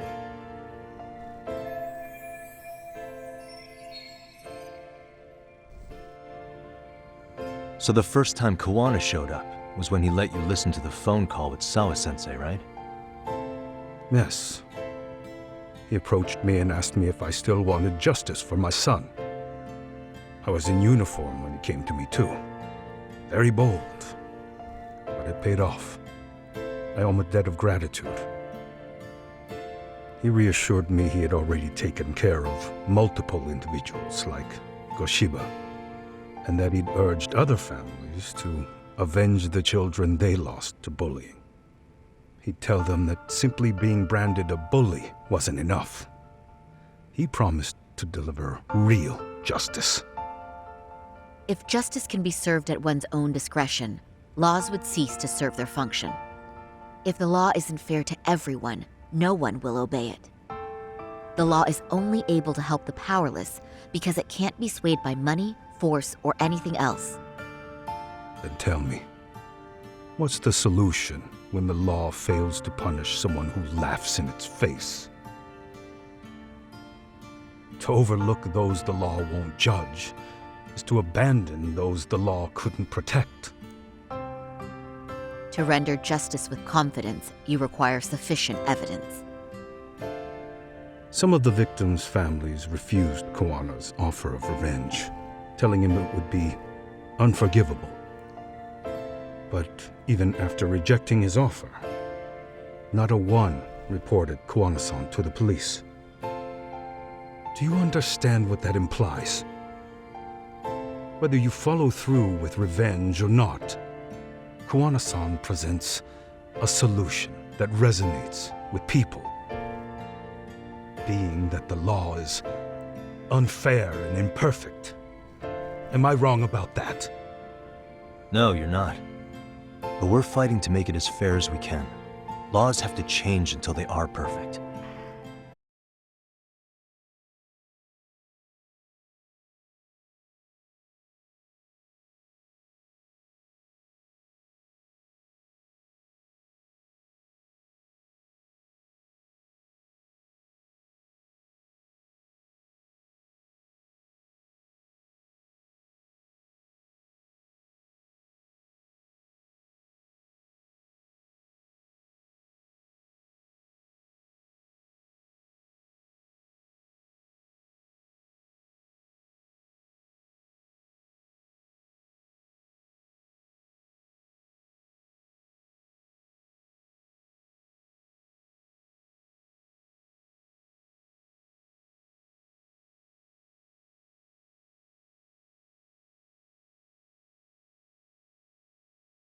Kawana-san's plan was impressive, almost airtight. I didn't expect it to be unraveled so quickly. I just got lucky. There was some dirt on Yui Mamiya that Kawana could have used against her. If we hadn't found it, there's no way we would. What are you talking about? Sorry, but I'm under no obligation to tell you. Ahara-san, you'll be sent to prison as a sex offender as it stands. Of course. Just as I planned. The charges will be confirmed, and I'll be convicted.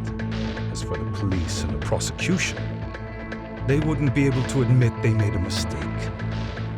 I could scream, "I killed Mikoshiba" at the top of my lungs. It wouldn't matter. Are you saying you intend to admit to the murder after you're released? Everyone's seen the video of me killing Mikoshiba by now. It's obviously authentic, but the prosecution and the police are saying it's fake. They need it to be fake. Even if I do confess, they'll sweep it under the rug. They wouldn't. No, that's not beneath them. But I take it how they react doesn't really matter to you. All you want is to humiliate the law, don't you? The same system that determined Toshiro-kun's incident didn't happen. It seems you're starting to understand, Yagami-san.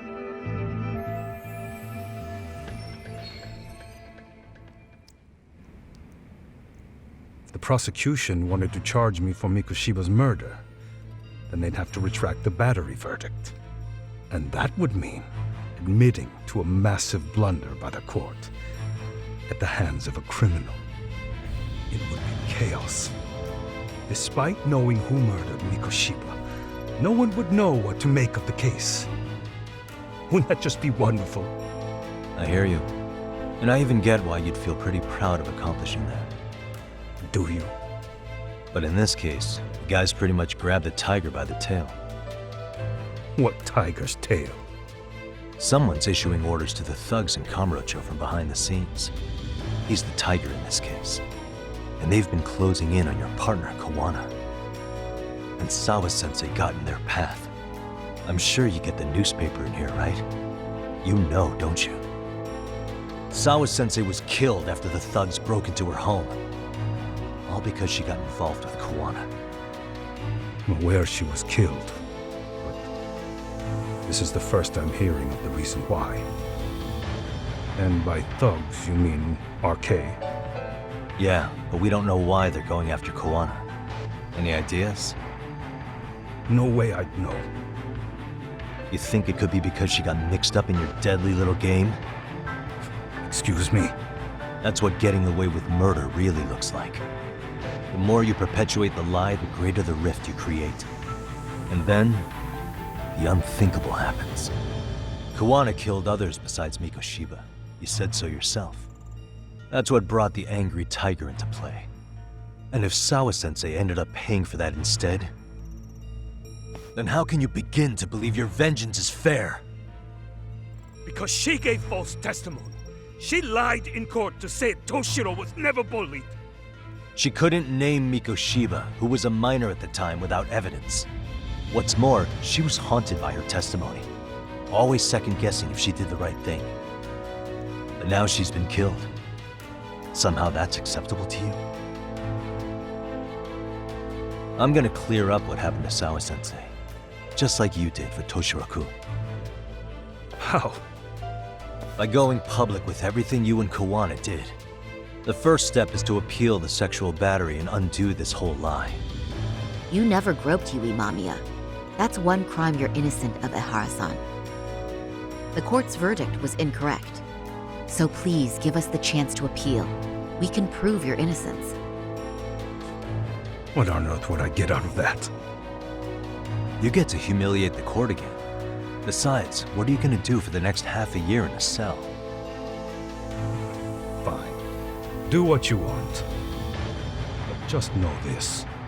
Yes? I have no intention of admitting to killing Mikoshiba in court. Is your appeal still worth a damn? We won't know till we try. Let's go, Sari-san. We have client approval to proceed with the appeal. We better act fast. Yes, agreed. Yagami-san. Sawa-sensei's death isn't on me. Even if I have grabbed the tiger by the tail, that doesn't mean I killed her. By that logic, you may as well admit that Mikoshiba didn't kill Toshiro-kun. You can't have it both ways. Listen to me. Everything about you, about Kawana, about why Sawa-sensei had to die, we're gonna expose all of it. That's the only thing left we can do for her.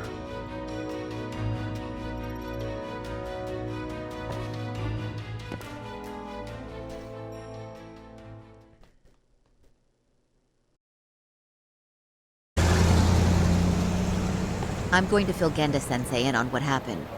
Why don't you head over to the office? Sure thing.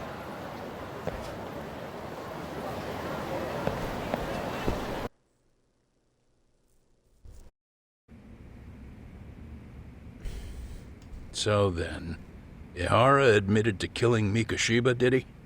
Off the record, yeah. He also admitted Kawana approached him to offer revenge. That sounds like you were productive.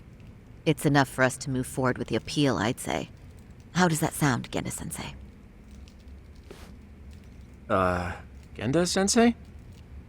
The sexual battery and Mikoshiba's murder are the very same case. To clear Ihara of harassment, you'll need to prove he murdered Mikoshiba. But you don't have evidence he did, do you? Ehara-san was captured on video committing the murder. And the prosecution claims it's a fake, of unknown origins. The police are saying the same. They're only saying that to cover their asses. In reality, the sexual battery evidence against Ehara-san is what was really fake. At the very least, We can claim Yui, Mamiya, and the others aided in fabricating that, alibi or not. You really think the courts will grant you an appeal for just that? Are you saying that's not possible? I wouldn't go that far. But Ihara won't admit to murdering Mikoshiba in court. Kinda significant, don't you think? So what chance do you have even if you do appeal? Without any decisive new evidence, you'll just end up splitting hairs over the original verdict. And what good'll it do other than damage your own reputation, Saru-kun?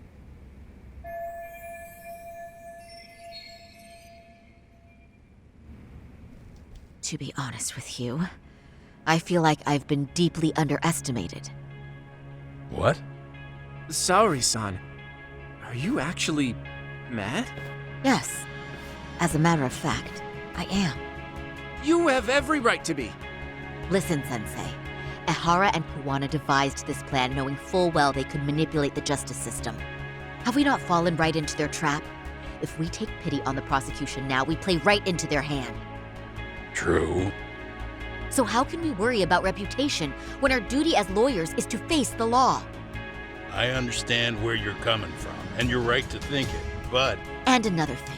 While acting as Ihara's defense in the first trial, I never truly believed the claim.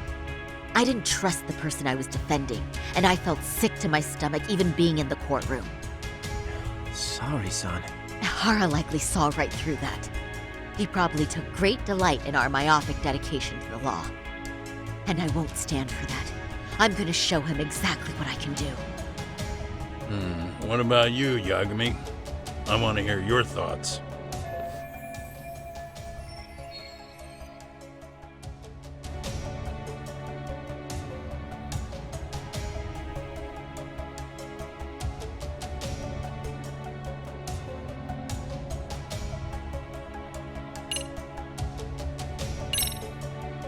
We should listen to Saori-san. I understand why Ihara and Kawana did what they did, but I can't condone it. I see.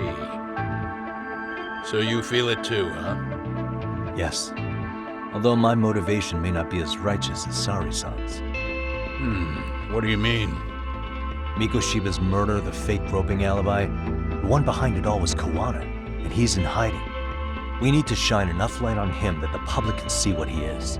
And the perfect place to do it is during Ihara's appeal hearing. So it's not Ihara you're after, but Kawana. If we pursue Ihara's case, Kawana-san's actions will naturally come to light. And if we draw out Kawana, then RK and the ones backing them will make their move. Soma from RK said Sawa-sensei knew too much. Which means whoever's behind them has a secret that needs to stay buried, even if it means murder. And I need to figure that secret out. I owe Sawa-sensei that closure. The only thing we can do for her now is make sure the ones pulling the strings pay for it. Well said. I guess going back wasn't ever really an option. Genda-sensei. Looks like I got complacent from all the peace and quiet. Leave it to me to underestimate the younger generation. I apologize. I shouldn't have been so impertinent. That should be my line, Saori-kun.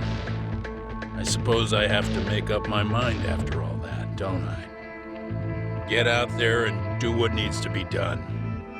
And heaven help anyone in your way. Yeah! Right. Yep. You heard him.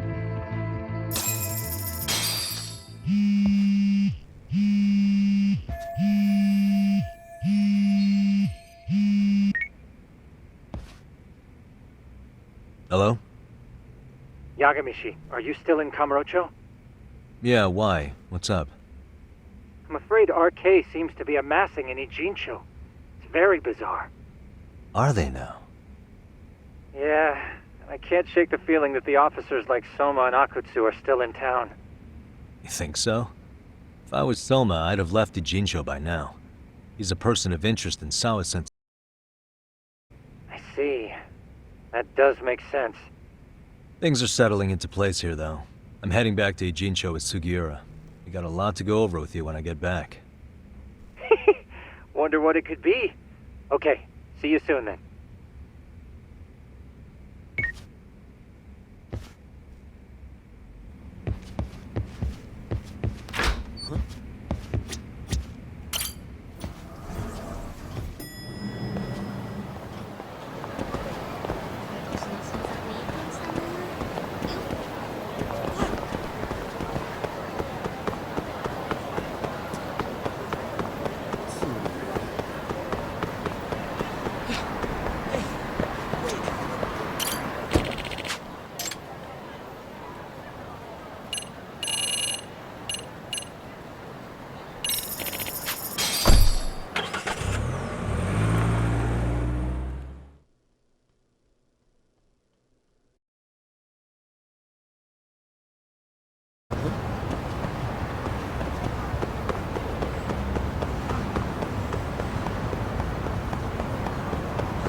And stay down.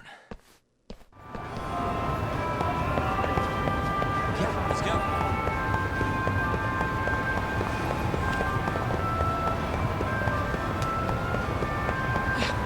Hey, wait.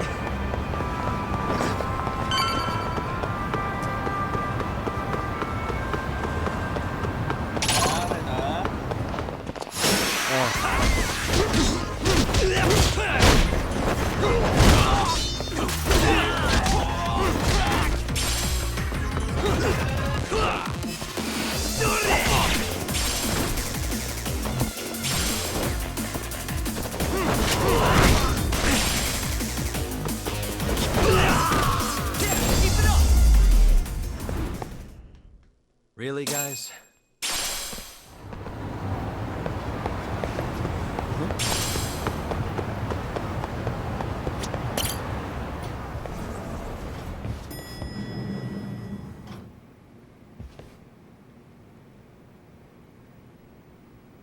Well, now that's something. Looks like we're finally starting to see the whole picture. Kuwana-san, or rather Kitakata-sensei, huh? And his students helped Ihara murder Mikoshiba. But there's still some things that doesn't explain. Like what? Like, why does RK keep going after Kuwana-san? You think that's weird too, right, Yagami-san? Yeah.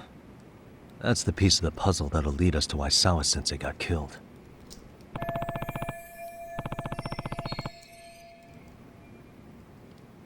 Before they came to Ijincho, RK was originally looking for Shinya Kawai.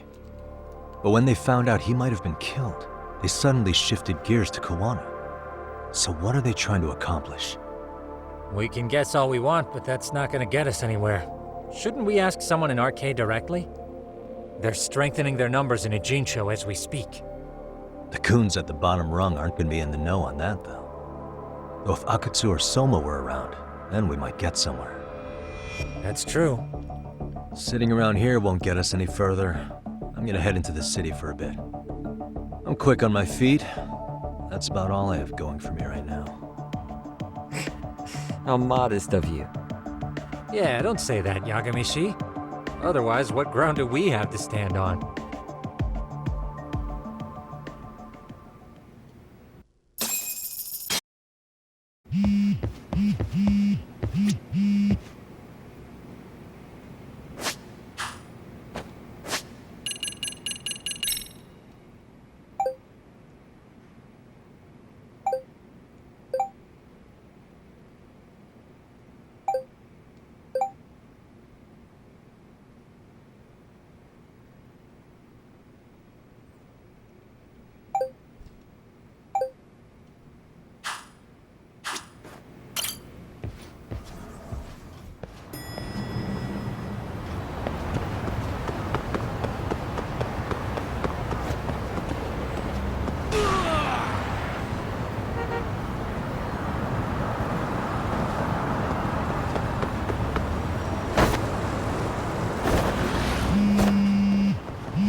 Hello?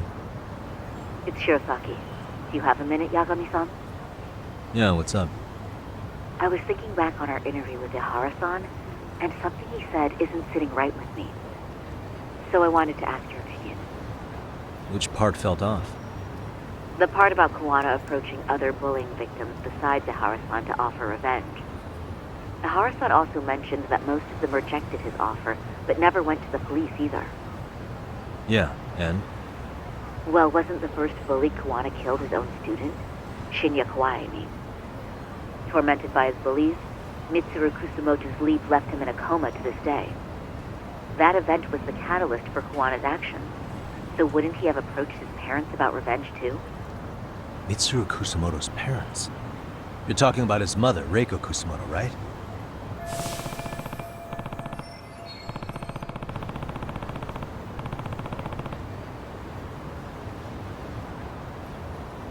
Yes, who is currently Vice Minister of the Ministry of Health.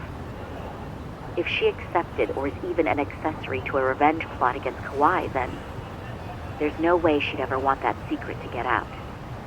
With her level of influence and power, wouldn't it be possible that she ordered RK to silence Kawana? Which would explain how RK's actions are being controlled, wouldn't it? And you think it's Reiko Kusamoto? You don't think vice ministers can control criminal organizations from the shadows? You know very well the answer to that. Yeah. Tsukumo's actually looked into her before. I'll talk to him about it right now. Yeah, this is genius, Sari-san. This could lead us right to who's controlling RK. Quite a compliment coming from you. I feel better already. Don't sweat it. I'll call you if I find anything out.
And stay down.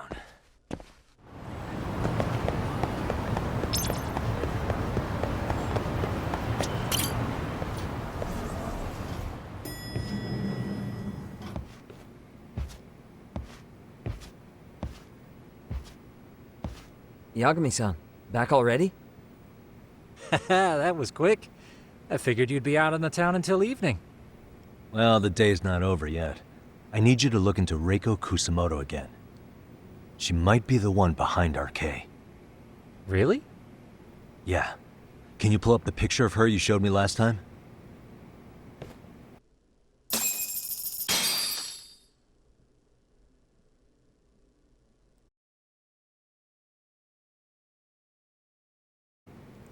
Okay. Take a look at this, Yagamishi. Reiko Kusamoto became vice minister just recently. It hasn't even been a full year yet. Looks like she's still got a good rep. Yeah, there's almost no criticism of her out there. The Ministry Revolution, bucking the bureaucracy. Golden parachutes don't fly with Kusamoto. Go her. Pretty high up there, yeah? Big time. If she really did take Kawana up on his offer, silencing him would be the quickest way to save her skin. And in that case, she'd need some kind of connection to RK. Some kind of connection? A bit vague, no? Fair enough, but... hunting Kawana down. Right.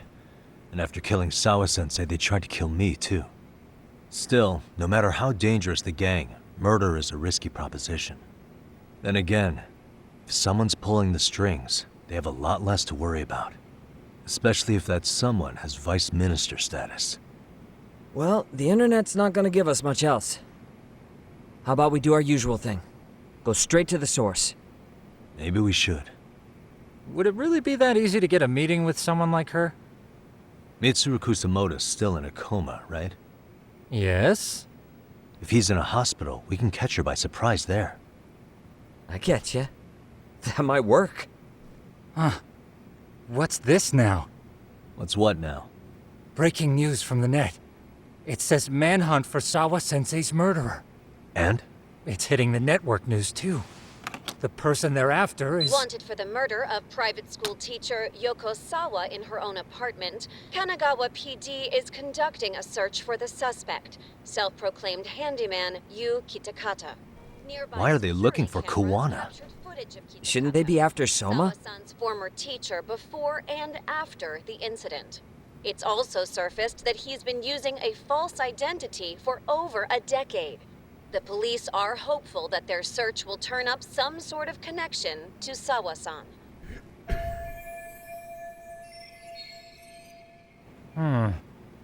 If Kawana-san was caught on camera, then surely some RK thugs were as well?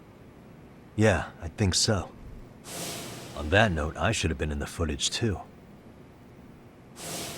The police only seem to want Kawana, but why?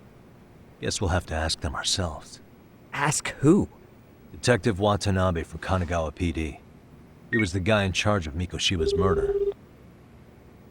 Been a while, hotshot. Yeah, I guess it has. Hey, I'm curious. Do you have any evidence that Kawana killed Sawa-sensei? I take it you saw the news. Kawana was caught on camera near the crime scene, plus he knew the victim.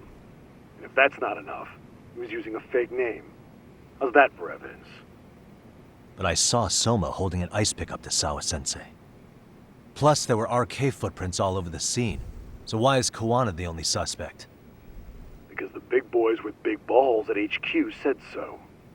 Barking at me won't get you anywhere. So this is all just pressure from upstairs? What is going on here? Why are you so bent out of shape? Kawana's a legitimate suspect, and all we're doing is following procedure. So stick your private investigator schnoz somewhere else. You know, you sound pretty bent out of shape yourself. Where are you right now? Huh? I was thinking maybe we could meet up. How's a free pass to bitch about your work sound?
That's not what I wanted.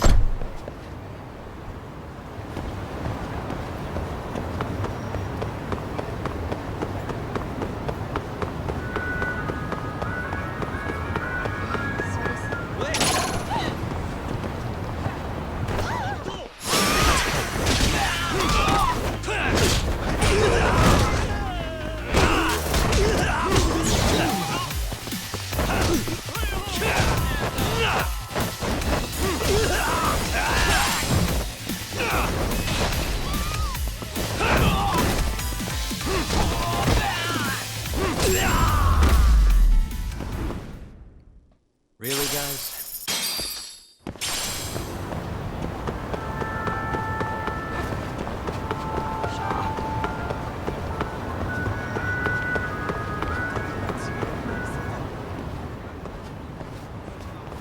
Yagami, why are you here? Oh, hey, Nabe-san. And you were... It's Sakurai. Oh, right. I take it you didn't just happen to be in the neighborhood. Let's just say some friends of mine have a real keen sense of smell. Something stinks about the cops here. Excuse me, pal? The Sawa case. Why aren't you going after RK? Or are you and you're just keeping me in the dark? This isn't the place to talk about that. What the... Hey! I get the feeling something's keeping you guys from doing your jobs. And I don't have to listen to you. You want to say that again? Sakurai, I gotta hit the can. Head back to the station. Huh? Need to take a piss, Yagami? You're looking hydrated. Yeah, good call. Then let's. Damn. What's he up to?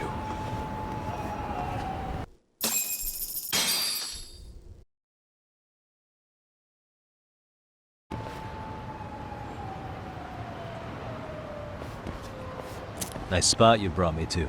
Very romantic. Well, we're about to have a shitty conversation. Might as well do it with a pleasant view. Do the cops really believe Kawana is responsible for Sawa-sensei's death? We wouldn't be looking for him if we weren't serious. We even have a warrant. To arrest Kawana? His real name's Yu Kitakata. He's been using a fake. And he services right at the murder scene of his former student. In my eyes, he was suspicious enough. What about Soma from RK? He should have been spotted on the nearby cameras too, like when he entered her apartment. He wasn't. How is that possible? Let me rephrase. There's no footage that had RK anywhere near it. What's that supposed to mean? From the moment Mikoshiba's murder went down, the higher-ups had been busy playing politics. I had a handle on things when they were just competing with Tokyo PD over who got to grill Ihara. But after that murder footage came out, it really stirred shit up. Sawa-sensei's case has me scratching my head too.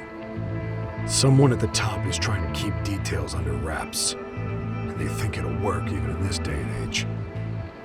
You're saying the whole force is in on a cover-up? It started with the footage surrounding Sawa's apartment.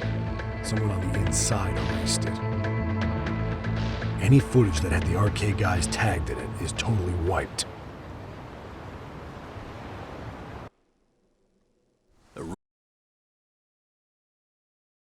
Yeah.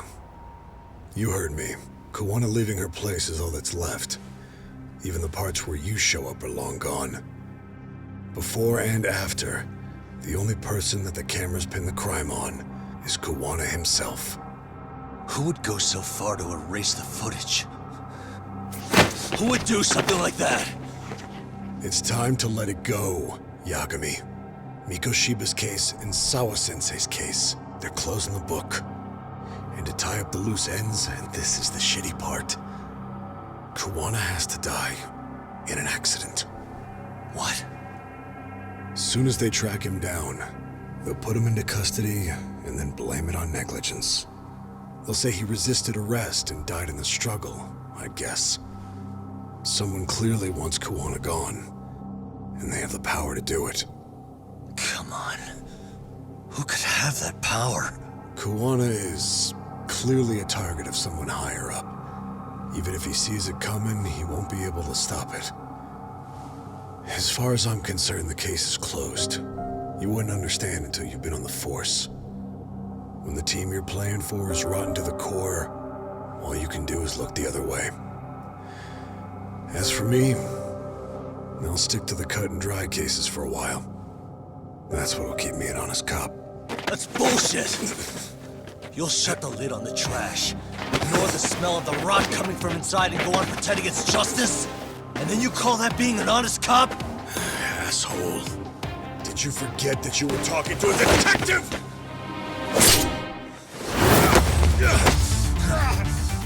You never did answer the question, Nami-san.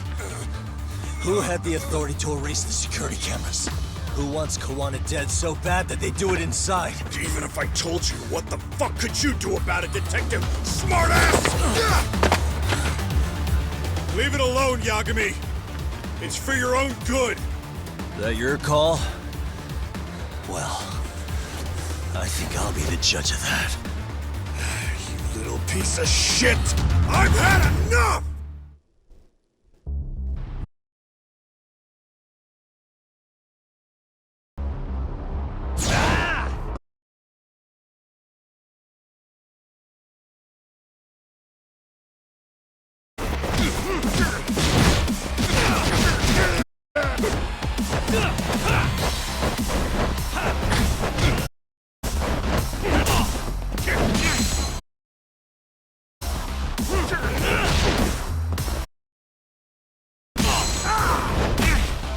Give up, boy!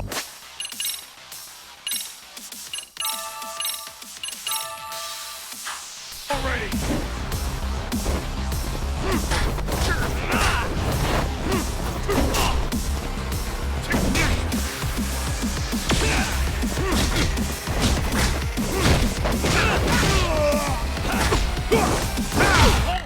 I think it's time you cooled off! Have a drink! Oh god, no, no, no, no.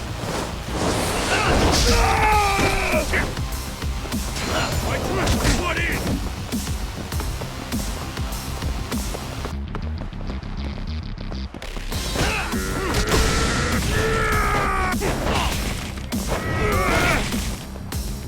Give up already!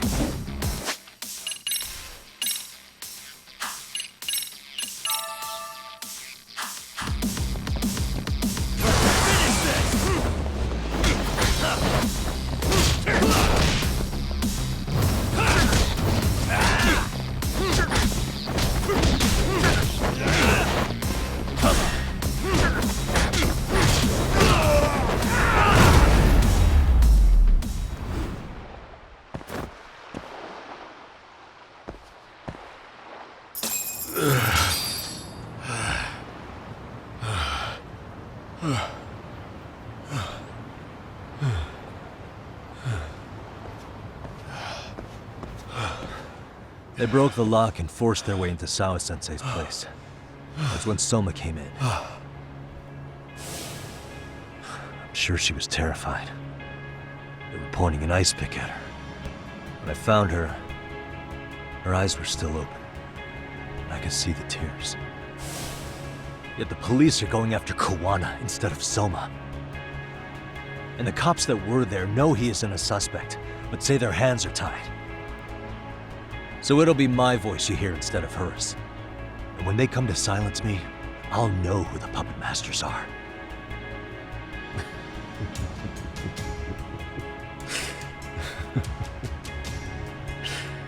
I hear you.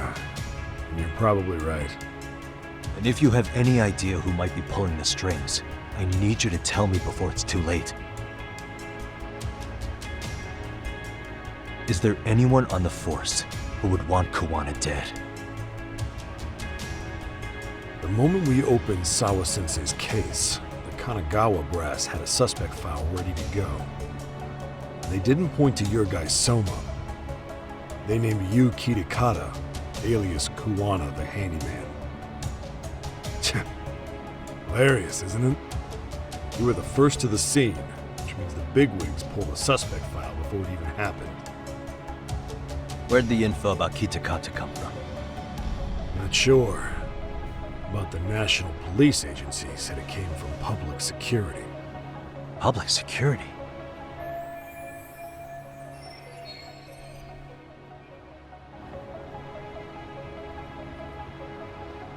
Why is public security involved in Sawa-sensei's case? Seems they were interested in RK's criminal network in Kamurocho. You know how after the Tojo clan disbanded, the criminals started going underground? Well, public security would rather let RK roam free than bust them. Monitoring them quietly gives them intel on criminal movements. And even if you catch these guys, new ones will just take their place. Wait, so they want RK on the streets? Is that why they're brushing Sawa-sensei's case under the rug? If RK goes down in one fell swoop over a murder case, they have to find a new source of intel. Purely speaking, from public security's point of view, that is. Unbelievable. Not that they'd ever say that out in, well, public. If you believe public security, there's no way RK killed Sawa-sensei. What the hell? Do they even have a reason? Not that I'm aware of. On top of that, I asked Tokyo PD about Soma, but he doesn't have a record. No priors, no census registry, not even a damn profile pic. Then, what does that mean? The man known as Kazuki Soma doesn't exist, basically. Maybe that's how it's always been, or maybe it's a cover-up. But they had plenty of files on Kawana to send our way instead.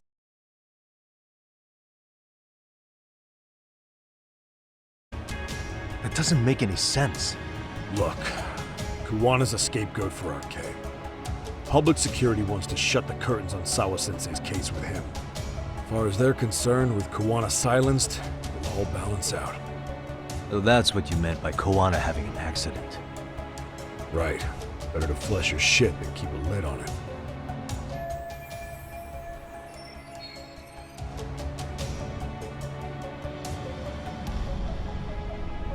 So who's running the show in public security?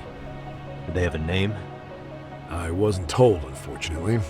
Afraid I'm further down the food chain than you thought.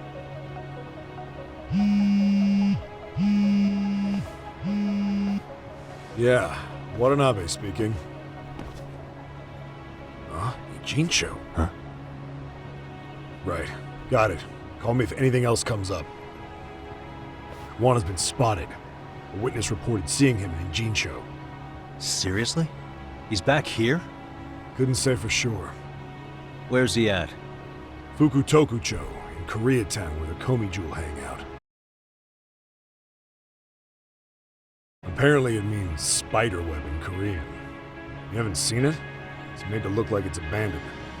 And Kawana's there? You're not gonna say you got that from me, right? I don't have much time. You said Kawana might have an accident, didn't you? I'm sure that's why you're telling me all this. If you find him, let him know it's public security that's after him. And they mean business.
Yagamishi, it's me.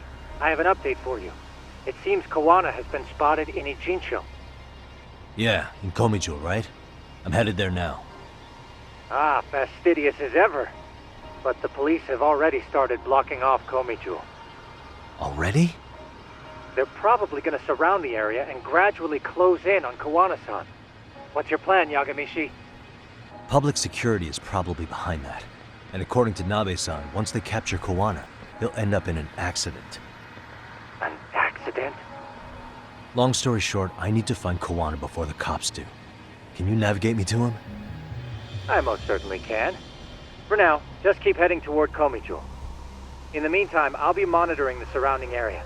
Oh, and I'll dispatch Sugiurashi. Appreciate that, Tsukumo.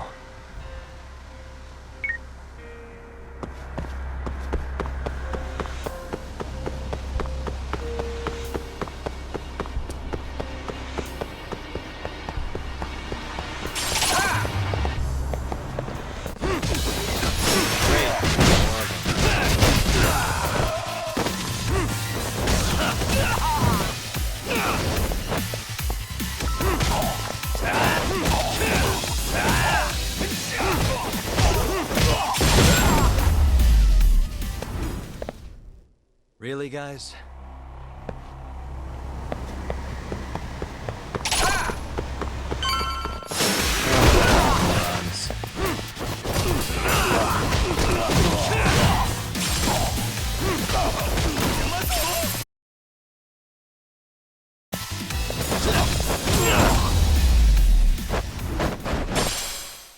What a waste.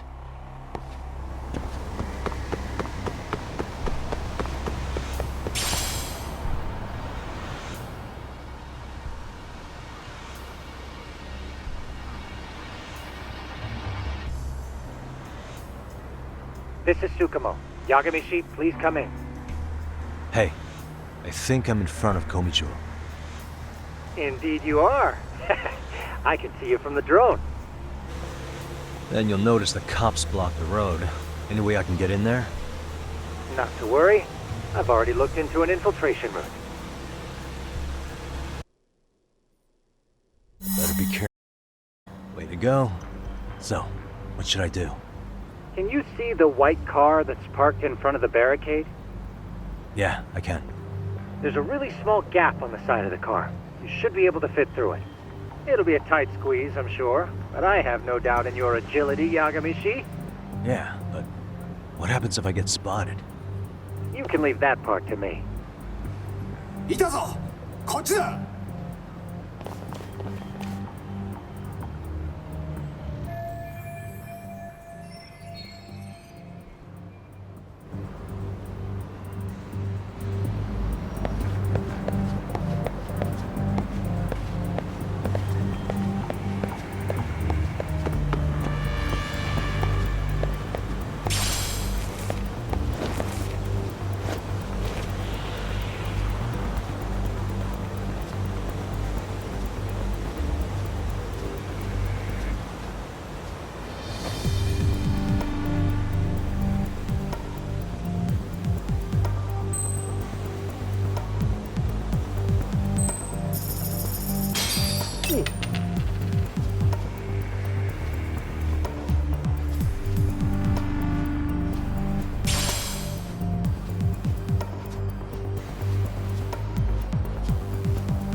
Tsukumo, where should I go from here?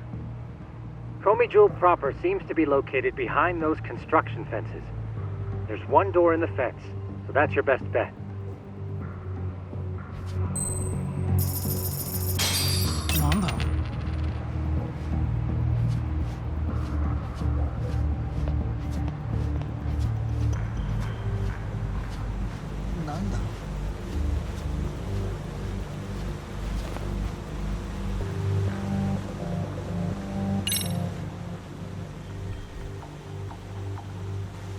Tsukumo, can I get a hand?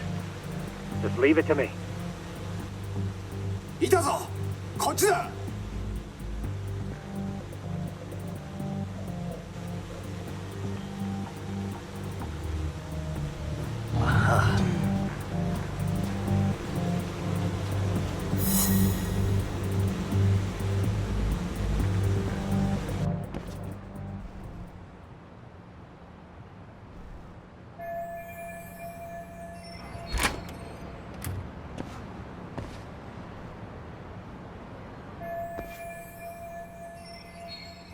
Tsukumo, keep navigating for me. And let me know as soon as you find Kawana. Huh? It's weird. Hello?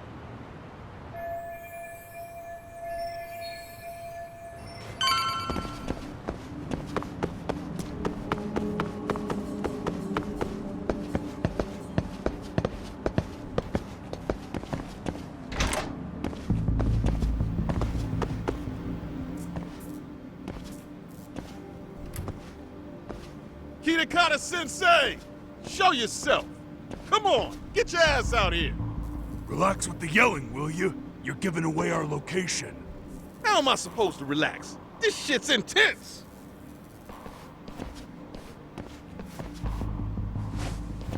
Shh, shh, shh. Sugiura? Didn't Tsukumo-kun tell you I was on my way? Yeah, suppose he did. Yagami-san, all these guys are RK. Does that mean RK beat the police to Kawana? No, not exactly. I just saw some cops let RK guys through. But maybe I'm wrong. I mean, that'd be crazy, wouldn't it? No, that was no mistake. Some cops are working with RK. But why? Someone in authority on the force is trying to get rid of Kawana. So they want him to have an accident. What? That's off the scale insane. Insane or not, I need to get to Kawana before RK or the cops do. You know where he is? I don't. Come to think of it, why would Kawana-san come to Komichou? Does he know someone here? Good question. Let's just focus on reaching the top of this place for now. Aren't there people from Komichou here? It can't be all RK. Maybe we can ask them where Kawana is. Worth a shot. As long as we don't give ourselves away.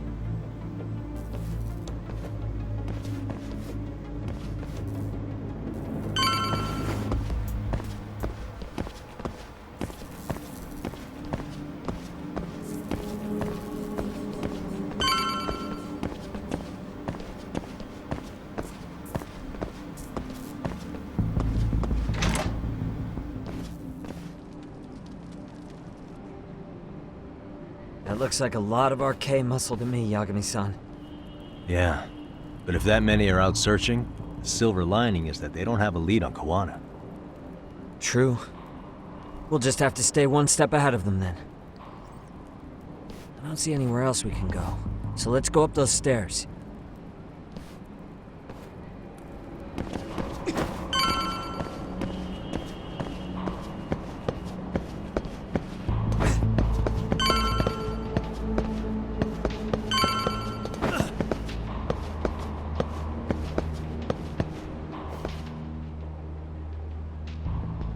Looks like this is the highest we can go.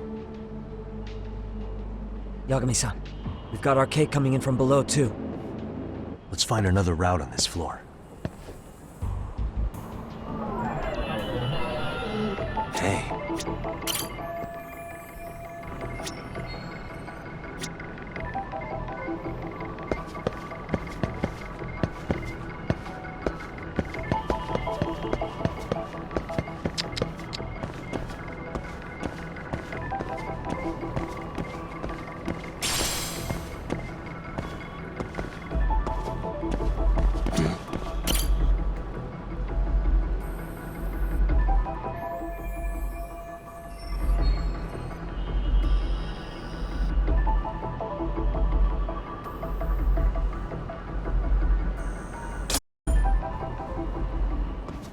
Yeah, we should be able to get up from here.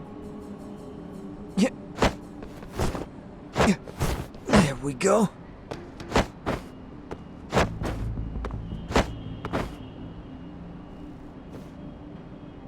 Damn, wish I was that nimble.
work, Yagami-san. Yo, you guys are Komi Jewel, aren't you? Huh? Komichu? Us? What's going on here, man? This place is empty. Lead the way, would you? Yagami-san, they seem like RK. I'd rather not have to bullshit then. So, take them down? Yeah.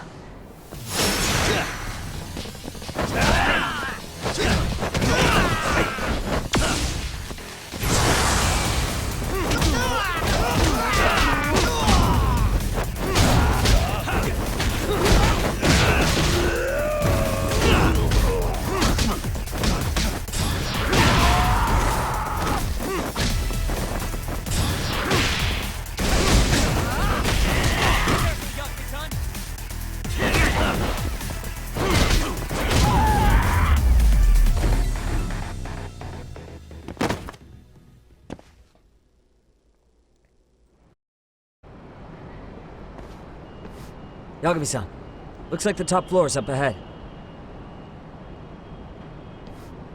There's a room on this side too, though. Might be worth checking out.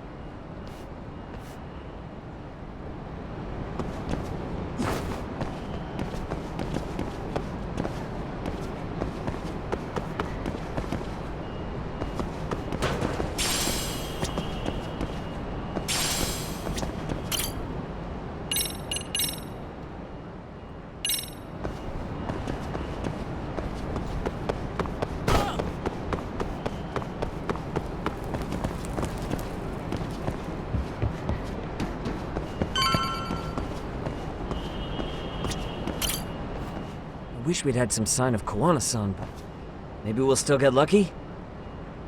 Are you ready to go, Yagami-san? Yeah. Let's go.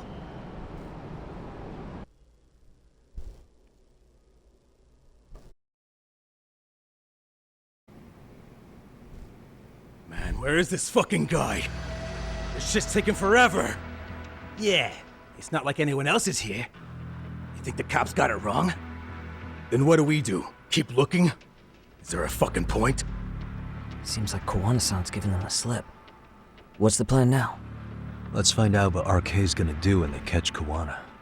Are they planning to kill him themselves? What, you gonna just stroll up and ask them? Well, I only count 4 of them, so 2 each. Piece of cake. I guess. Okay, let's go. Hello, gentlemen. Got a couple questions for you. Huh? Who the hell are you two? You with the Komi Jewel? Wow, they don't even recognize you, Yagami-san? Well, that's kind of sad. What's going on here?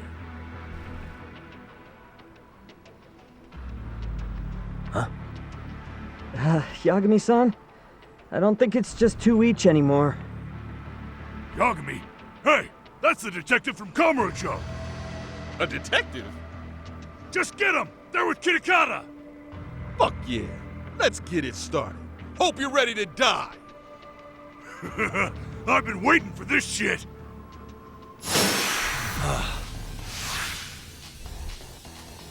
Here we go again. Let's go!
That all you got?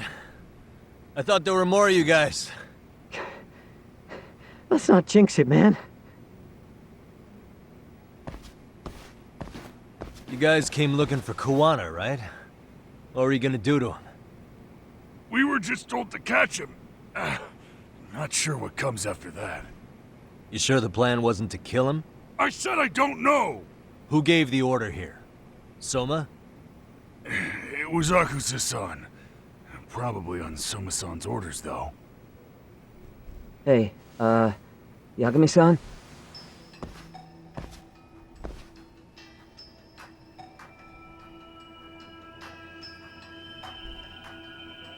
Hey, how come Ijincho has so many creepy masks? I was just gonna ask you. Kuwana's not here. Huh? That intel was fake. We were the ones who put it out. You live here? Then you must be Komicho. Normally, it's us hiring the handyman. But this time, it was Kuwana asking the favor. Huh? To put out false information? Yes. He said he wanted to see what kind of enemy he was dealing with, and how they'd respond to an eyewitness report. Seeing as how easy police info made its way to these thugs, I'd say he was wise to use caution. Were he any closer, he would have been ensnared by now. So Kawana's nearby, watching everything unfold as we speak? He's really in Ijincho then? We'll have to clear the room to discuss that. Hey! Why are you looking at me? Sorry. As you said, Kuwana's returned to Ijincho. There are benefits to being here that only he can exploit. Where's he hiding out? Under the protection of Tesso from the Yokohama Ryomon. But you're cleared to see him. We already took care of that. Kawana actually said he'd meet us? Come on. There's a way through the cops don't know. You can get out to the city from there. That'd be helpful, thanks. Guess you're not so bad after all. Bear in mind, you may not leave alive if you come back. You were never welcome here. And never mind.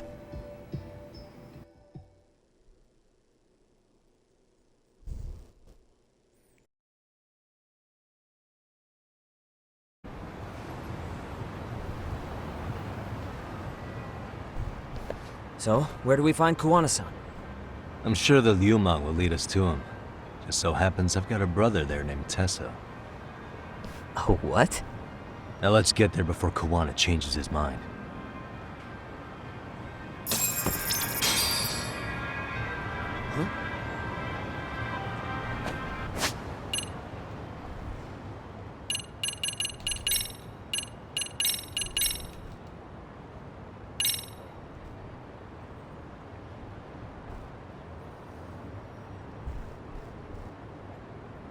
If anything, my parents are gonna come back with dinner now, so this chapter's taking way too long. So if anything, I'm just gonna end it right here.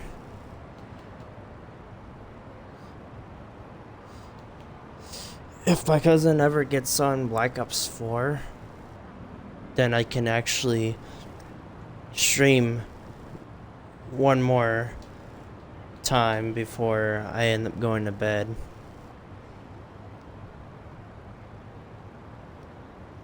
So see you in the next one. If not, then we'll have to come back the next day and stream something.